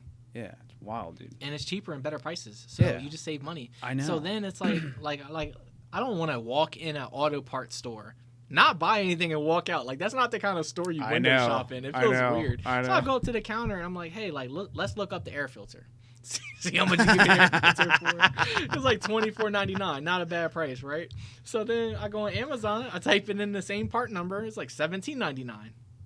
It's like, you know what? If I'm already getting wiper blades, I might as well get there. I walk out there not spending nothing. You know? Yeah. But, I mean, you say $40, $50 on 2 items just shopping on Amazon. It's probably cheaper to buy the whole gallon of washer fluid from Amazon at this point. Damn, dude. Probably. Even with the weight and shipping it and everything. Yeah, exactly. Because it's all free now. Yeah, but I don't know when the last time you've been in like an Advanced Auto is. Everything in there be so expensive. I know. Like them auto parts stores, they be trying to get you. Yeah, dude. Walmart is always the key for buying like shit like that. Like, you know what? Walmart let me down too. Did they? On headlights. Oh shit. Yep. The light bulbs. Yeah. Because you know obviously they have like the H7, the H1. They have all of them down there. Mm-hmm. They had like LED ones on Amazon for like $19.99, and then at Walmart it was like $14 per bulb because they sold them. Now, how long did those packs. last? How long do they last? Because until I sold the car, I don't know. How long was that? It worked out. It wasn't that long. All right. Because I had to. Because I feel like those don't last. I mean, I there's reviews. Yeah, no, you but can look at 10,000 reviews, you know. Yeah, so. Yeah, no, I know, but I mean, I bought them for my truck at the time, and I think that they lasted at least like 6 months, and they were cheap. You're right, they're so cheap, but it was I think it was just one that I was starting to get like a flicker. Yeah. It was falling out, and I replaced it with the same exact one because I didn't want it to be like weird. So I bought the same one light brighter than the other. Because like you never know when you buy them and like it says that it's bright white and you're like, okay, but like who's bright white? Like, is it like 6600K or See, is it like you remember back in the day of buying LED like or HIDs and they came in the Ks. The ballast and but it came in the Ks. You knew what you were buying because each K meant a different thing and it was standardized. Yeah, but now they're made in China. So like bright white is bright white. That's it. It's like, oh man, I thought they were ultra white. Yeah, dude. And it's just a slightly off color. And like you've seen like the street lights, like there'll be like a different light. Like that's them getting beat. They got beat. It said bright white, dude, and it's coming out blue. Yo, that's funny. Yeah, and they're like, you know, it's that state. Their states are not like they're not like, oh, okay, pull it back out. We'll go get a new one. They're like, no, wait till it blows out. I don't give a fuck if it's blue. Like let it be blue. Yeah. But that's crazy. But I do feel like a lot of times in Miami, anything in store, like you're paying like some sort of Miami tax. Like it's way more expensive. And when I seen $40 Rain-X blades, like there's just no way. There's no way wiper blades are like it would have been $80 for 2 wiper blades plus tax. Yeah, so $100 to just see past some rain. Yeah, it's insane. Yeah, no way, dude. What is the tax out there? 6%. Is it 6%? I think it's 6. I think it's 6%. Out here too, but there's no state tax. Like if you work, you don't pay state tax. Yeah, so tax ain't even that bad out. Oh, you're selling me on Miami. All right, I'll sell you on Miami. So they have certain like weeks or something that you don't pay tax on certain products. Like let's say kids are about to go back to school. Yeah, you won't pay tax on like those kind of supplies. Like they got certain weeks that you can buy clothes tax free. What? Yeah. That's crazy, sick. Right? So you could. How do you find out? If you really cared, you could probably just look up like, hey, what weeks are, what things tax free in Florida? You know, and they have certain weeks that it's tax free. That's wild. It's pretty cool, right? Yeah. So you could just like if you were a planner, you could just plan out, hey, this is an expense that I plan on spending in this month or you know these weeks, and you just do all your spending like that, and you just think about it. Or if you got bread, you just spend it bread. Yeah. But I thought that was really interesting. That's something I recently learned about. That is interesting. I was at a store. I forget what I bought. Maybe I bought a suitcase or something. Yeah. But it was just like the price was the price, and there was no tax on it. I was just like, huh? Like, all right. Like I thought I beat them, so I didn't say nothing. I just walk out with it. But But I later found out certain weeks it's just certain stuff doesn't have tax. Yeah, that's interesting. Yeah, because like there's places like Greece and like some like less like lower economy countries. Venezuela. Yeah, Venezuela, where like today everything costs this, and tomorrow for no reason, but it's because it's today, costs like a third of the price. You know what I mean? Like the economy just changes like crazy. You know, where like today like a gallon of gas is like $2, and then like tomorrow it's $12. You know, it's crazy. Like, and like a thing of eggs fluctuations. The fluctuations in the currency, just because like it's just mismanaged money, and they're like trying to manage it by like changing the prices so quickly. You know, that's insane. Yeah, it's crazy. Yeah, like just I think it's like I'd for sure have heard like Greece was that way, but I don't remember if there's another country that was that way too, though. But I know Venezuela's like a crazy poor place. Yeah, like, I think like toilet paper. It's like a free expensive. state. It's like more money than they make at work. You know, it's like what toilet paper costs. Yeah, like it's insane. Yeah, because I think it's like it's still a free state. I think that there's like no leadership there, right? Like, really? Yeah, I don't know what politics look like, but I've watched YouTube videos on it. And it's insane. Because like we killed the United States killed the main leader out there, and then it was just like a free state for a long time, and then like a couple people try to like step up to be like the leader, and then they got killed. And it's just been people stop stepping up, dude. They just been running amok down there. They're just running amok. I mean, I should look into that actually. But yeah, dude, fucking wild. Yeah. Speaking of that Apple Vision Pro, you've seen that AI pin? No. Yeah. So there's this like little pin, and it's magnetic. So like one half goes underneath your shirt, and the other half just like magnetics to it. And it's pretty much like Siri. But like it has a camera, and then when it turns on, you'll have this like little like Pokedex. My friend Gardy called it, like in your palm, and like you'll just. Oh, so you have to put your palm in front of it. Yeah, so you just put your hand up, but it has a camera that'll see it, so you can have your hand here. And then you can click the options. You do this. Oh. Yeah, so you just I don't know, camera. Yeah, you're just like doing that. And like you're just like, and you can like kind of like just as you grab, like you're like changing all the settings on it. But like it literally is just Siri. So like you're just walking around, but like people are like, the commercial was like someone holding up a dragon fruit, and they were like, is it like GMO? And then like someone's at a club, and they're like, oh, play a music that we heard here last week, and like it just turns on.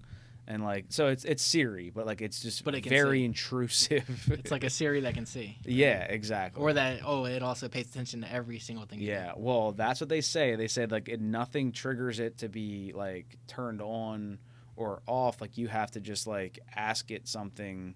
Like there's no trigger words that like would just like allow it to start like to be active, like Alexa. Right. And start listening. It'll just like you have to like turn it on like with some action word, and then it'll do something. Allegedly. Would you get something like that? No. I mean, you know me. I'm an old man screaming at clouds. So I saw that and I was like, that's the dumbest. I mean, I think it's like $900. So I mean, if you weren't looking for a Vision Pro, you could get, one of these little pins. I think the farthest I'll go is like turning the lights on with my phone or something. Like that's convenient. Like get out of bed and it's dark and you could just hit a button on your phone, turn the light on. Like that's pretty convenient. I think but I'm not trying to ask questions to an app. Yeah. Like as soon as like I was able to like adjust my thermostat with my phone. You have the Nest. I don't have it, but I mean, I'm not gonna spend that kind of money. That's me. I mean, I can just change it. But the Nest saves you money. It's a small house. Yeah, it actually. So I've read a couple articles about that, and I've always had mixed feelings on it because it's another one of those things that's really, really hard to prove, right? Because everyone's house is different.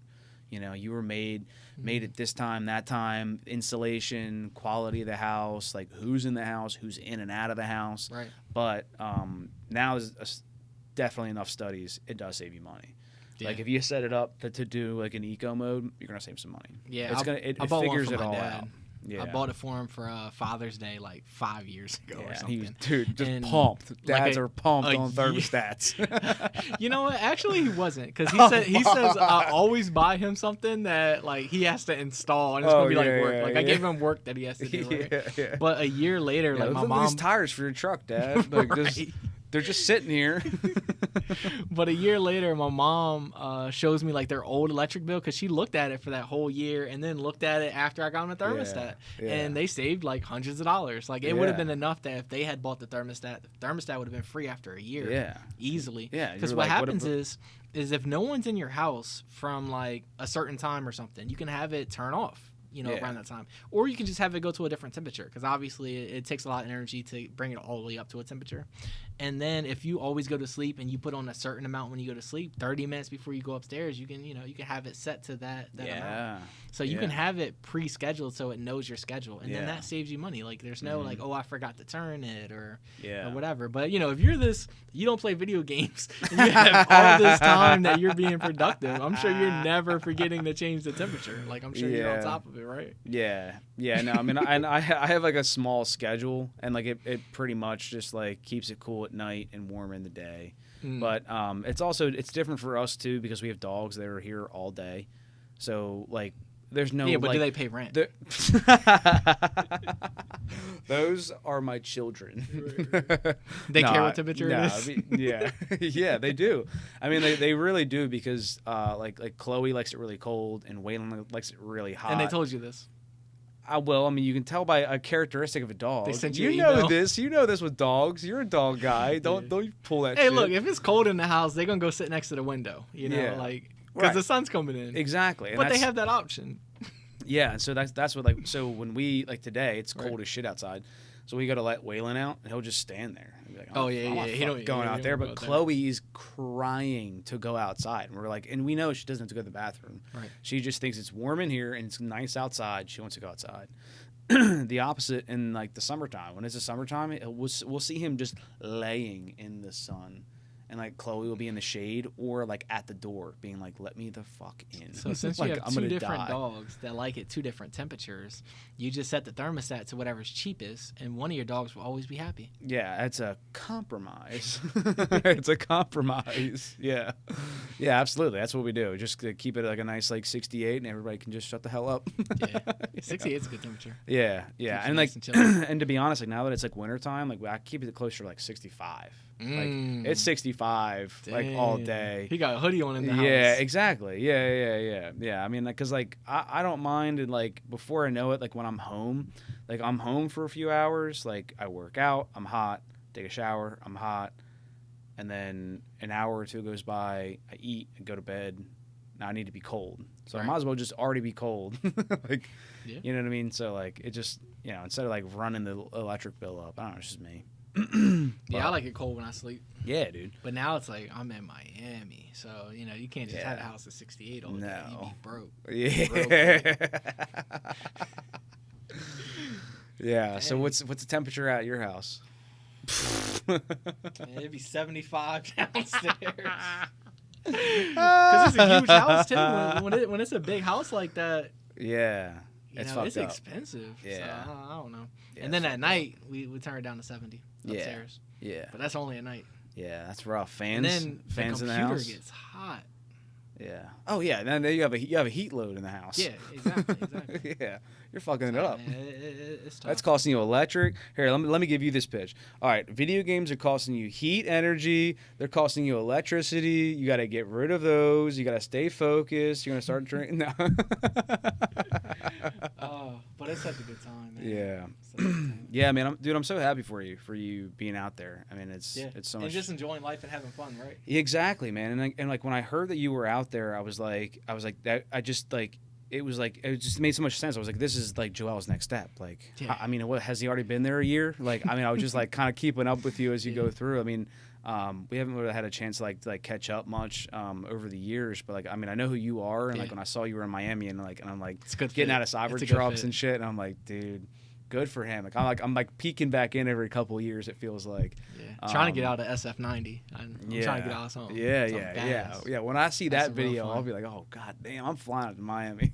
Do a podcast at your place. Yeah, that'd be awesome. Yeah. Do you wanna end us out on your story with stealing your bike back? Oh, I didn't forget. I didn't forget, dude. All right, so stealing the bike back. What happened was my bike was stolen, right? I was staying at the apartments up in Wilmington. Yeah. Somebody stole the bike. Yeah. So when I'm done wrong, like I don't forget about it. Like it be on my mind. So of course I've already like looked at new bikes I want to buy. I've already like got past the fact that the bike's gone. I'm probably never getting it back. Like I'm okay with that. Yeah. But still, I'd love to catch the person that stole it, right? Yeah. And Like, I've done everything. I've contacted the police. I've done everything. No one's going to go out there and look for your bike if your bike gets stolen. No one's really trying to help you. They don't care. All they want to do is catch people speeding, give them tickets, make the state money, right? Yep. So I was at work. This is how you know I'm dedicated to it. It was like, I don't know, half a year later or something. It was maybe like 4 months, 5 months later, and I'm at work on lunch break. And I'm just going through like OfferUp. Because I know, like, if you stole something, it's going to be posted on OfferUp. You can't just post it on Facebook Marketplace. Yeah. Too many eyes on it. I feel like OfferUp always has stolen stuff. So I went on there, and I seen the bike. And then, you might ask, like, how do you know it was your bike? It was a KTM. Like, people don't ride KTM motorcycles. Exactly. Like, they're super rare. Bright orange, like, in those graphics. Right. Yeah. Bright orange. It's bright orange, bike. Black, white. It's a newer bike. TFT display. And I've only seen one other one than mine, and I had the bike for like 2 years. Never seen anyone else ever on a KTM Duke 390 besides mine. So it's like I already like knew it was mine when I seen it. But then the person that owned it before me had registration from PA that was on the fork. It was like stickers on the fork that were peeled off, and there was some sticker residue because I've never put Gooby Gone on, tried to clean it off. And then like the aftermarket brake levers and stuff, like those I recognized. And he did a couple of things, like he put an exhaust on it. He tried to change it up a little bit, right? He added some parts to it, but just certain things that were on the bike, there's just no way. Like the crash guards that were on the bike, those, like, they're sold out. You can't even find them. They're from KTM, and you just can't order them. Like, they've been sold out for, like, years, right? So when I seen the bike, I just knew it was mine. So, I went ahead and made this plan. I know they're thieves. I know they're in Camden now because it's all the way in Camden, New Jersey. So I had to, make a team, like, let's get the Avengers together. We're going to go to Camden, and we're going to rob this dude from my bike. And what we did was, I got my dad, I got my friend Pagan to go, and, we made sure we brought plenty of guns up there just in case things went, south. And I told my dad, I said, hey, look, if I say I really like this bike, it's my bike, I'm riding off on it, and I'm not coming back. Like, I'm going to try to take it for a test drive, and I'm not coming back on it. And he was like, all right, cool. So we brought the motorcycle ramp, brought the truck, and we were ready. So we go out to the meeting spot. And across the street from the meeting spot, because we went out there like 20 minutes early just to be prepared. We seen like 13 cops. Like, there was all these cop cars, and they're all meeting there. So, of course, I go over to them. I say, hey, guys, I'm meeting this guy. He has my stolen bike. I'm about to meet up with him. Hey, is there any chance that, one of you guys will be able to come over? Nah, they're not doing nothing to help. We even ran into the sheriff of Camden. He would not help. He said, call the police. Like, bro, you are the police. You are the police. Like, as a matter of fact, would you're right here. Like, you're not even a phone call away. I'm touching you. Like I can see them from the meeting spot. They're right across the street, and they wouldn't help. So I'm just like, all right, whatever. So then the guy came up. I seen the bike. I was like, hey, I like the bike. And then I just pulled off on it. And he had his phone on like on the thing. So I meet up with my pops in another parking lot because obviously I'm on wheels. I'm on the bike, and then my dad's like, oh, you gotta give the guy his phone back. I'm like, he wants his phone back. He wants his phone. Like, he stole my bike. Like, I've not had my bike in months and months and months. Like, he should at least go months and months without his stupid phone. Like, I don't care about his phone. I'll smash it on the ground right now. And my dad's just like, yo, you gotta be the better person. I'm like, whatever. Gave him his phone. So I ended up getting a bike bag. It had a new exhaust on it. It had some new turn signals. I had a couple new bits on it, and it still ran good and stuff. So I was pretty happy. Yeah, that's so funny, dude. When you told me that story, I forget when it was. It's been a while now. It's been a while. That's probably like 4 years ago or 5 years ago or something. But it was epic because if you look up the percentages of people that get their stolen motorcycle back, it's like zero. Because your bike's going to be in somebody's garage. It's not going to be kept outside. You're never going to see it out anywhere. And probably people don't ride bikes every day. Like, the chances of you seeing someone riding your bike. Like, that's like once. Probably never. Like, probably never. Like, you're not ever getting your bike back. And no cop's ever going to find it because it's going to be in a shed. It's going to be in a garage. It's going like a thief stole your bike. Your bike's going to be locked up nice and secure where you can't steal it back. So for me to be able to steal my bike back, it was awesome. Yeah, and like, to those cops, like, and they probably knew that too. Like, with all respect, they were probably like, look, we get what you're trying to do here, bro, but like, we can't even be involved. Like we just saw somebody like die yesterday or this morning. Like, Probably you not, deal with your bike, you know what I mean? Like that may or may not be yours. Like, yeah, I don't know. They could have looked into it. They could have did something. But I needed help. Yeah, I mean, nobody was there for me. Yeah, exactly. No, I could have got shot trying to steal my own bike back. That's the only rationalization that I can like give to like why the cops like wouldn't want to help you is because they're like, what are you talking about? Yeah, because they're normally so helpful. But if they're not, yeah. No, I'm joking. No, there's like 5% of good cops out there. No. Yeah, and like that's like a cop. That's like one. That's like one. But all right, one more stolen bike story. Okay, go. Yeah. I don't know what the chances are of having 2 motorcycles stolen, but my current motorcycle is kind of stolen too. So I took my motorcycle to the shop to be repaired. Oh. Right? And I was just getting a quote. Like, I just want to know how much it's going to be repaired a bike, whatever, right? So I didn't hear from them. So I'm calling them up like, yo, like, what's going on with the bike? When's it going to be repaired? They didn't tell me they went out of business. So the shop that I took my bike to, dude, an actual motorcycle shop, like Indian Motorcycle of Wilmington, Delaware. Holy like a shit. Motorcycle dealership went out of business with my bike in the garage. Holy shit. Crazy, right? Yeah, very crazy. So I reach out to corporate. Like, hey, look, contact the owner, have him unlock the shop. Like, let me get my bike out the shop. Yeah. Oh, there's nothing we can do. It's a franchise. Like, we don't have any say-so in the franchise. Whatever, right? Nothing they can do, right? So then, I contact my insurance. I'm like, hey, look, like, I had the bike sent to the shop. I can't do anything with the shop. The check's going to, expire. Like, what's going on, And then, like, I tried to contact people that worked at the shop. Nobody's writing me back. I tried to go to the shop. The gate's locked. Can't even get in there. The door is locked. And I could see my bike through the shop window. Like, it's all the way in the back of the shop. And I just can't get my bike back. There's nothing I can do. Yeah. Contact the police. Like, hey, can we report the bike is stolen? Like what can we do? And then he's just like, oh, well, that's a civil matter. Like, me suing the dude ain't gonna get my bike back, Like, there's only one person that can go to the owner's door, knock on the door, say, hey, look, you have property that doesn't belong to you. I need you to come down to the shop, let this guy have his bike. Yeah. Only one person can do that. Yeah. But the cops are telling me call DMV. What? Like, bro, my aunt works at DMV, Like, I'm going to call my aunt, going to pick up the phone. Like, what's she going to do? She's not going to go get my bike back. Yeah, this seems like so cut and dry, where it's like literally like, like my shit is inside. Like, I want to take my property back. Like, I got the VIN number. Like, I got everything you need. I got the VIN number. I got the registration. Yeah. Like I just need my bike back. And they're like, oh, it's a civil matter. And then I'm just trying to escalate it. So, a couple months later, I think like a month ago, I called the cops again. Yeah. Like, what's going on with this case? Like, is anything being done? Where's my bike at? Yeah. And they went out to the actual location. 'Cause at this point, I'm in Miami. Like, I'm far away from the situation. Yeah. And they looked through the window. They said there's no bikes in the shop. So the owner moved all the property from in there, including my bike. Yeah. And there's no bikes at the shop now. Damn. That's crazy, right? That's fucking wild. And they wrote a news article on Delaware Online about the Indian Motorcycle of Wilmington. And this guy, because I guess he wasn't giving out titles. Like after you bought a new motorcycle from them, they wouldn't do any of the title work or anything. They would just keep the fee money, I guess. Whoa. So a lot of people are without titles. Sketchy. People so don't have license plates. That they bought this thing. Yeah, pretty much. Yo.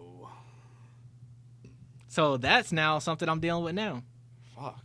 So I might take a little break from motorcycles after this. Because I'm having bad luck, bro. Yeah, what the fuck? Yeah, and that one I wouldn't even have seen coming. Yeah, imagine you take your car in for an oil change, and they say, hey, come pick it up tomorrow. Yeah, Ford's or whatever. like, Ford's and then I'm they closed. Don't get it done. And then a week later, they're closed. And then eventually, your car's not even there anymore. Yeah. Imagine that. Yeah. And you're just like, cool, I guess, what am I going to just buy a new car? Yeah. You just buy a new car? It's like, what happens to the money I'm paying right now? What happens to that? I'm just going to keep paying it? No. Yeah, and it's like a $13,000, $14,000 motorcycle, Jesus, dude. Poof, gone. Poof. Yeah, fucking poof, dude. And nobody would do anything about it. What the fuck? Talking about civil suit, like, me suing him ain't going to get my bike back. Yeah. I mean, it might do something. I mean, if you can't like get your hands on your bike, I mean, at least it'll like make it a case, dude. What the fuck? Well, you've had some good luck with cars. You've had real good luck with cars. You've had your toys, bro. Yeah, I plan to have some more. I don't feel like I'm 100% done, but I just don't know what I want to do next. Yeah. And cars are getting so expensive. Yeah, I feel you, dude. And that's the other thing, too, is, like, I don't have the time. And, like, I certainly don't have, like, the free capital to just, like, play with a car, you know, at the time. So I'm, like, it's just been something that I've just, like, kind of neglected. I've kind of put it on the back burner. You know, the house and just life and dogs and the podcast is just instead. You know? Hey, look, if you're happy, you're happy. Yeah, man, I'm happy. Yeah, I'm happy. I mean, obviously, a cool car would make me happier. Yeah, but, you know, switching some gears. But you can't have everything. You can't have everything. So you can. Yeah, you can. No, you can. You can have everything. You can, but it's hard. Yeah, it's hard to do a lot. Maybe at some point. Yeah. I'm saying you got a lot of years ahead of you. Yeah. Yeah, I know. And like I've certainly like not just like set the baton down, you know, for as far as it goes with cars. I'll come back. but I've been saying that for a long time, and I thought I was gonna be back by now. It's just it really is expensive. Like cars now are just so expensive. Yeah, and even like older cars that used to be cheap, like like everyone knows which cool cars to buy from back in the day, and they're all expensive now. Yeah, dude, an S2K costs $25,000. Like, go buy a C6 Corvette. Fuck you. I'm not buying $25,000 S2000. Like a fucking Honda. And the C6 is a way better car. Way cooler, dude. And, and if you're lucky, you get the Targa top, you know, or a fucking convertible like that. If you're so heart set on the idea of having an S2000, like, dude, Corvettes are sick. S2000 is crazy. Yeah, an S2000 is a cool car. It's great, but like, bro, it ain't all that. It's not all that. It's not. It's not all that.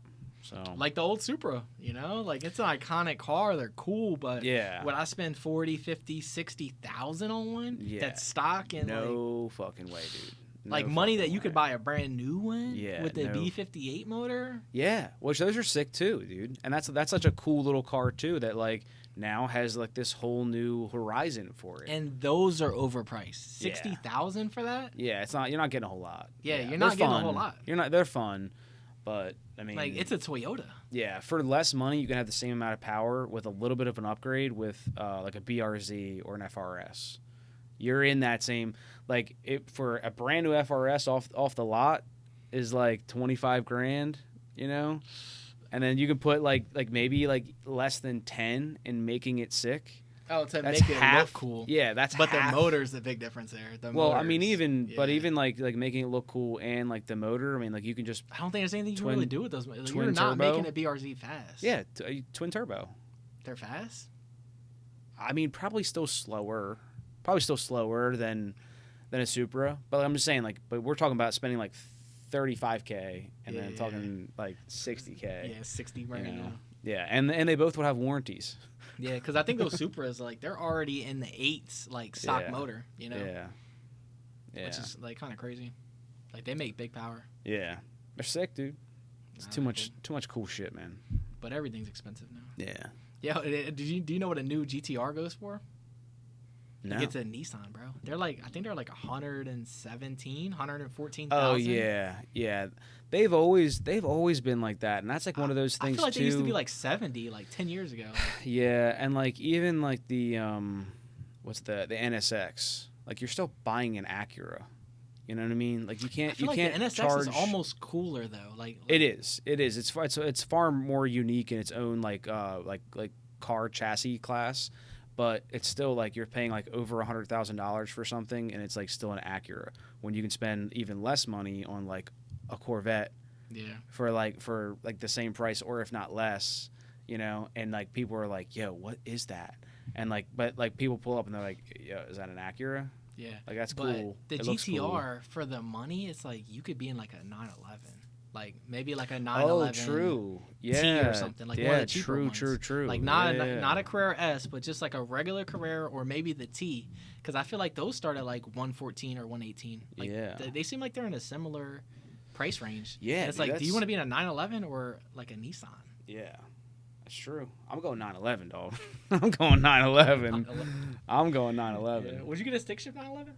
Probably. I feel like I would. Yeah, too. probably. Especially because as long as it's my first 911, yeah. My second 911, yeah, I'll do a slabby paddle. You know? Yeah, because their PDK is really nice. Have you driven the Porsche PDK? In anything? No. It's really nice. I bet it's nice. I bet it's real nice. I bet it's really nice. I bet it's really nice. Yeah. I'm sure there's not a single flaw. And then the rear steering too, like on like the Caymans and stuff. Oh yeah. Like that thing, man. Yeah, super sick. Especially when you're used to driving like Mustangs. I'm sliding around like. Oh yeah. You can't go like 80 around turn without grip. sliding. Oh yeah. To have the rear steering. Yeah. It feels fast. Yeah. Oh yeah. Really, it's quick, but it feels fast. Yeah, it's just the like that inertia, that torque, that like just putting all that power to the ground, dude. And when you slide the paddle shifts, like it shifts like hard instantly. Yeah. And that's really cool. Like there's no slop in the shifts. Like, yeah. The PDK is really awesome. Yeah, it's sick. I would love to drive like a Turbo S. Yeah. But they're like $200K. Yeah. Maybe $220. Yeah. Turbo yeah, S dude. For sure, dude. Yeah. Yeah, dude. Yeah, all that shit. I mean, I'll take one of each. Yeah, but if I could get a stick shift, like a GT3 or something. Yeah. Awesome. That's the perfect. new GT3 RS. They go for like $400K. Yeah, the RS. Yeah. Yeah, and I think MSRP is like $280 or something. Yeah. But the fact that they're going for like $400 is crazy. Like they're so limited. I think you have to own other Porsche models to be able to even be able to get one. Yeah, people just want them. Like that's the thing. It's the desire. People just want them. It has that like swan neck rear spoiler. Like that's crazy. Yeah. The funny thing is in Miami, I ain't gonna say you see them all the time. Hang on, I'm gonna pee real quick. All right, go ahead. I pee for like an hour. Nah. Yo, I'll make it all the way back home. Dude, you're wild. Like hour later. Like, yeah, you're wild. Well, yeah, I don't know. Talk about Porsches and. It's like a dream car. Holding P, man. Dude, I can't hold it as long. I mean, That's you'd funny. be great at podcasts. I got all day. We were drinking some beer. I didn't even use the bathroom on a 9-hour flight back from Paris. Damn, I would just do it just for the fun of it, huh? Like just to get fun. Up and move around. Oh yeah, you know what I mean? Like stretch your legs. Yeah. Dude, I had the longest flight I was ever on was like to Oregon, and I think our longest flight at that time was like 4 or 5 hours, and I was like, never again. I'm about to be on a 19-hour flight. Dude, that's wild. Where? Oh, okay. So I guess we'll just have to see and find out. Yeah, you'll see. Yeah, see and find out. Coming up though. Okay, cool. I can't wait. Yeah, man, I can't wait. I can't wait to see what's next for Joel, man. So I know. I can't wait to see what's next for me because I don't know. I never know. I just be doing whatever. You know? Yeah. If it's fun, I'm doing it. If it makes money, I'm doing it. Yeah. Just like whatever. Like I'm just so, I guess, easy going with what I'm doing. Like I just don't have any plan or structure. I do what makes sense. Yeah. You know, I feel like if I was that kind of person that had a plan and then wanted to achieve some sort of goal that derived from that plan, like I probably would have went to law school like you said or something. Yeah. But who's about to invest 8 years? Nah, a lot of people. Yeah. It's a very smart decision. Yeah. Yeah.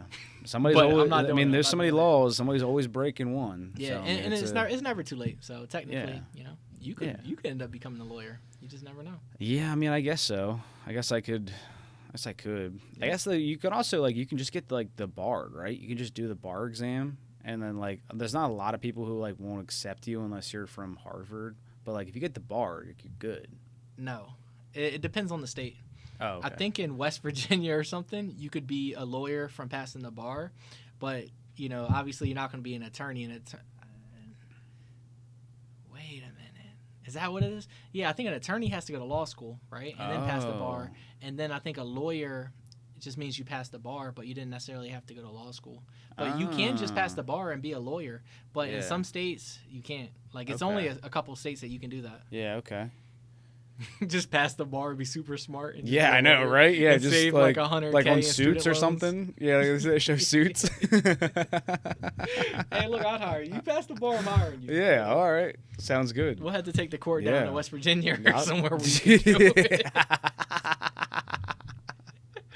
Yo, that's funny. Everybody would do that. If that was legal everywhere. I mean, now that we say it out loud, it's like, it's kind of too easy. Everybody would like, why'd you waste $100K on school? You idiot. You idiot. Imagine if a doctor could do that. Not go to school to be a doctor, just pass the test. Yeah, dude. Shit like that happens in other countries where they can't pass like the medical school, and then they're like, oh, okay, well, I'll just go move here where they don't care, like China, and I'll be a surgeon. I wonder if that happens here though. Because what happens is, let's say somebody is a medical professional in another country and they went to some accredited school and then they transfer, their license to here. Like, I'm sure there's some sort of loopholes where some of those, licenses somehow transfer, right? Yeah. And them other countries, I don't know if they're making them do 8 straight years, 5 days a week. I don't know. It may or may not transfer.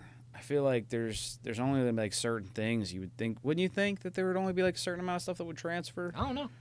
Because like colleges are like that, where like you can go like some accept credits and some don't. You know what I mean? So like I don't know. I feel like medical shit, they shouldn't do that. Take it serious. They should take that shit serious, dude. I gotta be under the maybe knife. There's a loophole for something else. Yeah, fuck that, dude.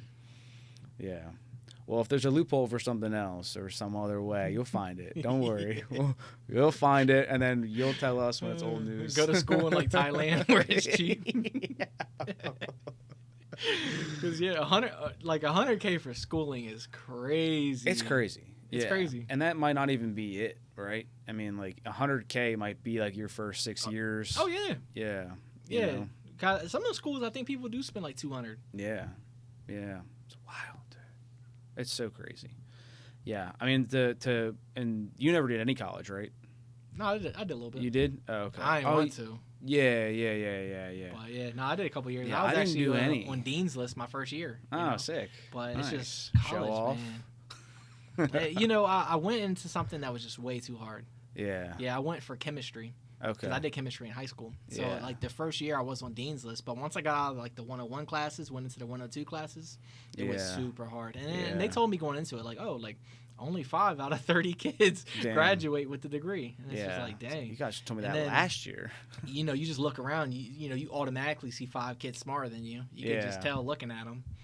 Those guys pass, I fail. Yeah. And I didn't even go to a good high school. Like, I went to Del Castle. Del Castle might have been like 14th or something in top high schools in Delaware. And it's a small state. Yeah. So. Yeah. You go from like being really smart in high school, doing good on the SATs. Yeah. And then, you go to college. And in college, there's only the smartest kids from their schools. And you're not even in a school that's competitive. Yeah. You realize that, you could be top 5% in your high school and then be in the bottom 5% in the college. It's nothing. Which I wasn't bottom 5% in college, but I went for something so hard that in that class maybe I was. Maybe you were. But if I went for like sports management, or if I went for like mass communications, or if I had went for like African American history, I would have got all A's. It would have been easier. Yeah. Another regret was taking all those like college prep courses in high school. Yeah, didn't need them. I'll tell you why. It's not even that you don't need them. It's that if you just take the regular courses, right, you're more likely to get straight A's. If you get straight A's, you're not going to have to pay for college. Yeah. But if you take all these hard, like pre-calculus A, pre-calculus B, you take all these really hard courses, what happens is you end up getting B's, you end up getting a couple C's. Now your GPA is not as great. Now you're paying out of pocket for college.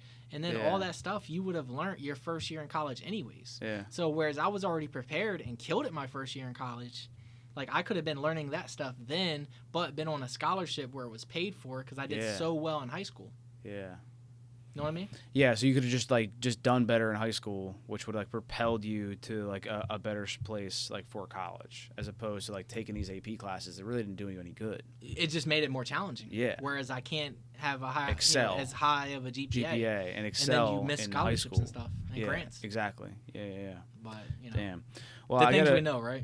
Yeah, I mean, that kind of thing never even crossed my mind, like literally ever. I mean, I knew from like the minute I got into high school, it was like, I'm never going to college. I was like, it wasn't going to be me. I mean, I was going to like figure it out just some other way, I just hated school. I wasn't a big fan. I couldn't wait to be working a job, you know? So, yeah, I agree with that. But yeah, thanks for having me. It's been a pleasure. super fun. Yeah, man. The drive here really isn't that bad. Yeah, it's fun, right? It's like all back roads and stuff. Like I wish I was in something. Yeah.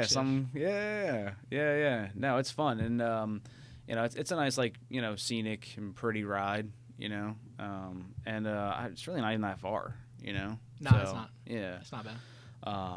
But yeah, dude. Thank you for coming back to Delaware. Kick it and some other time, shoot some pool or something. Yeah, man. Yeah, dude, and thanks for just not forgetting about your Delaware friends. Never. So Never. Appreciate it. So come check everybody out. Yeah, dude, you gotta keep tabs on us. You right. know, you gotta keep a lock on us. But dude, I'm excited to see what's in store for you next. So we'll keep a watch, dude, and this will obviously not be your last time on the podcast. No. Yeah, when you're back in Delaware, dude, anytime, you're welcome here, dude. I plan to come like every other month or something. Yeah, like I plan. Yeah, because what's the point in living somewhere nice that people in Delaware are jealous of if you don't ever come back? Yeah, and rub it in. I mean, if you have to come in and rub it in. Gotta put salt in the wounds. Yeah. I'm gonna need pictures next time. Honestly, what would be nice is if I got a souvenir. I think next time, like a little seashell necklace. You'll get something cool. You go when your family goes on a cruise and they get you something when you come back. Yeah, I stay out of all those gift shops. Yeah, the gift shops, dude. Yeah. Spend $8 on some junk that somebody put somebody's name on. No, not getting that. Yeah. I think postcards are honestly cooler than that. Yeah. We just got it back into doing Christmas cards, so I'm gonna need your address. Okay. I'll text you. Don't worry. Yeah. But hey, man, thank you. Appreciate it. Thank you. And Joel, everyone. All right, brother.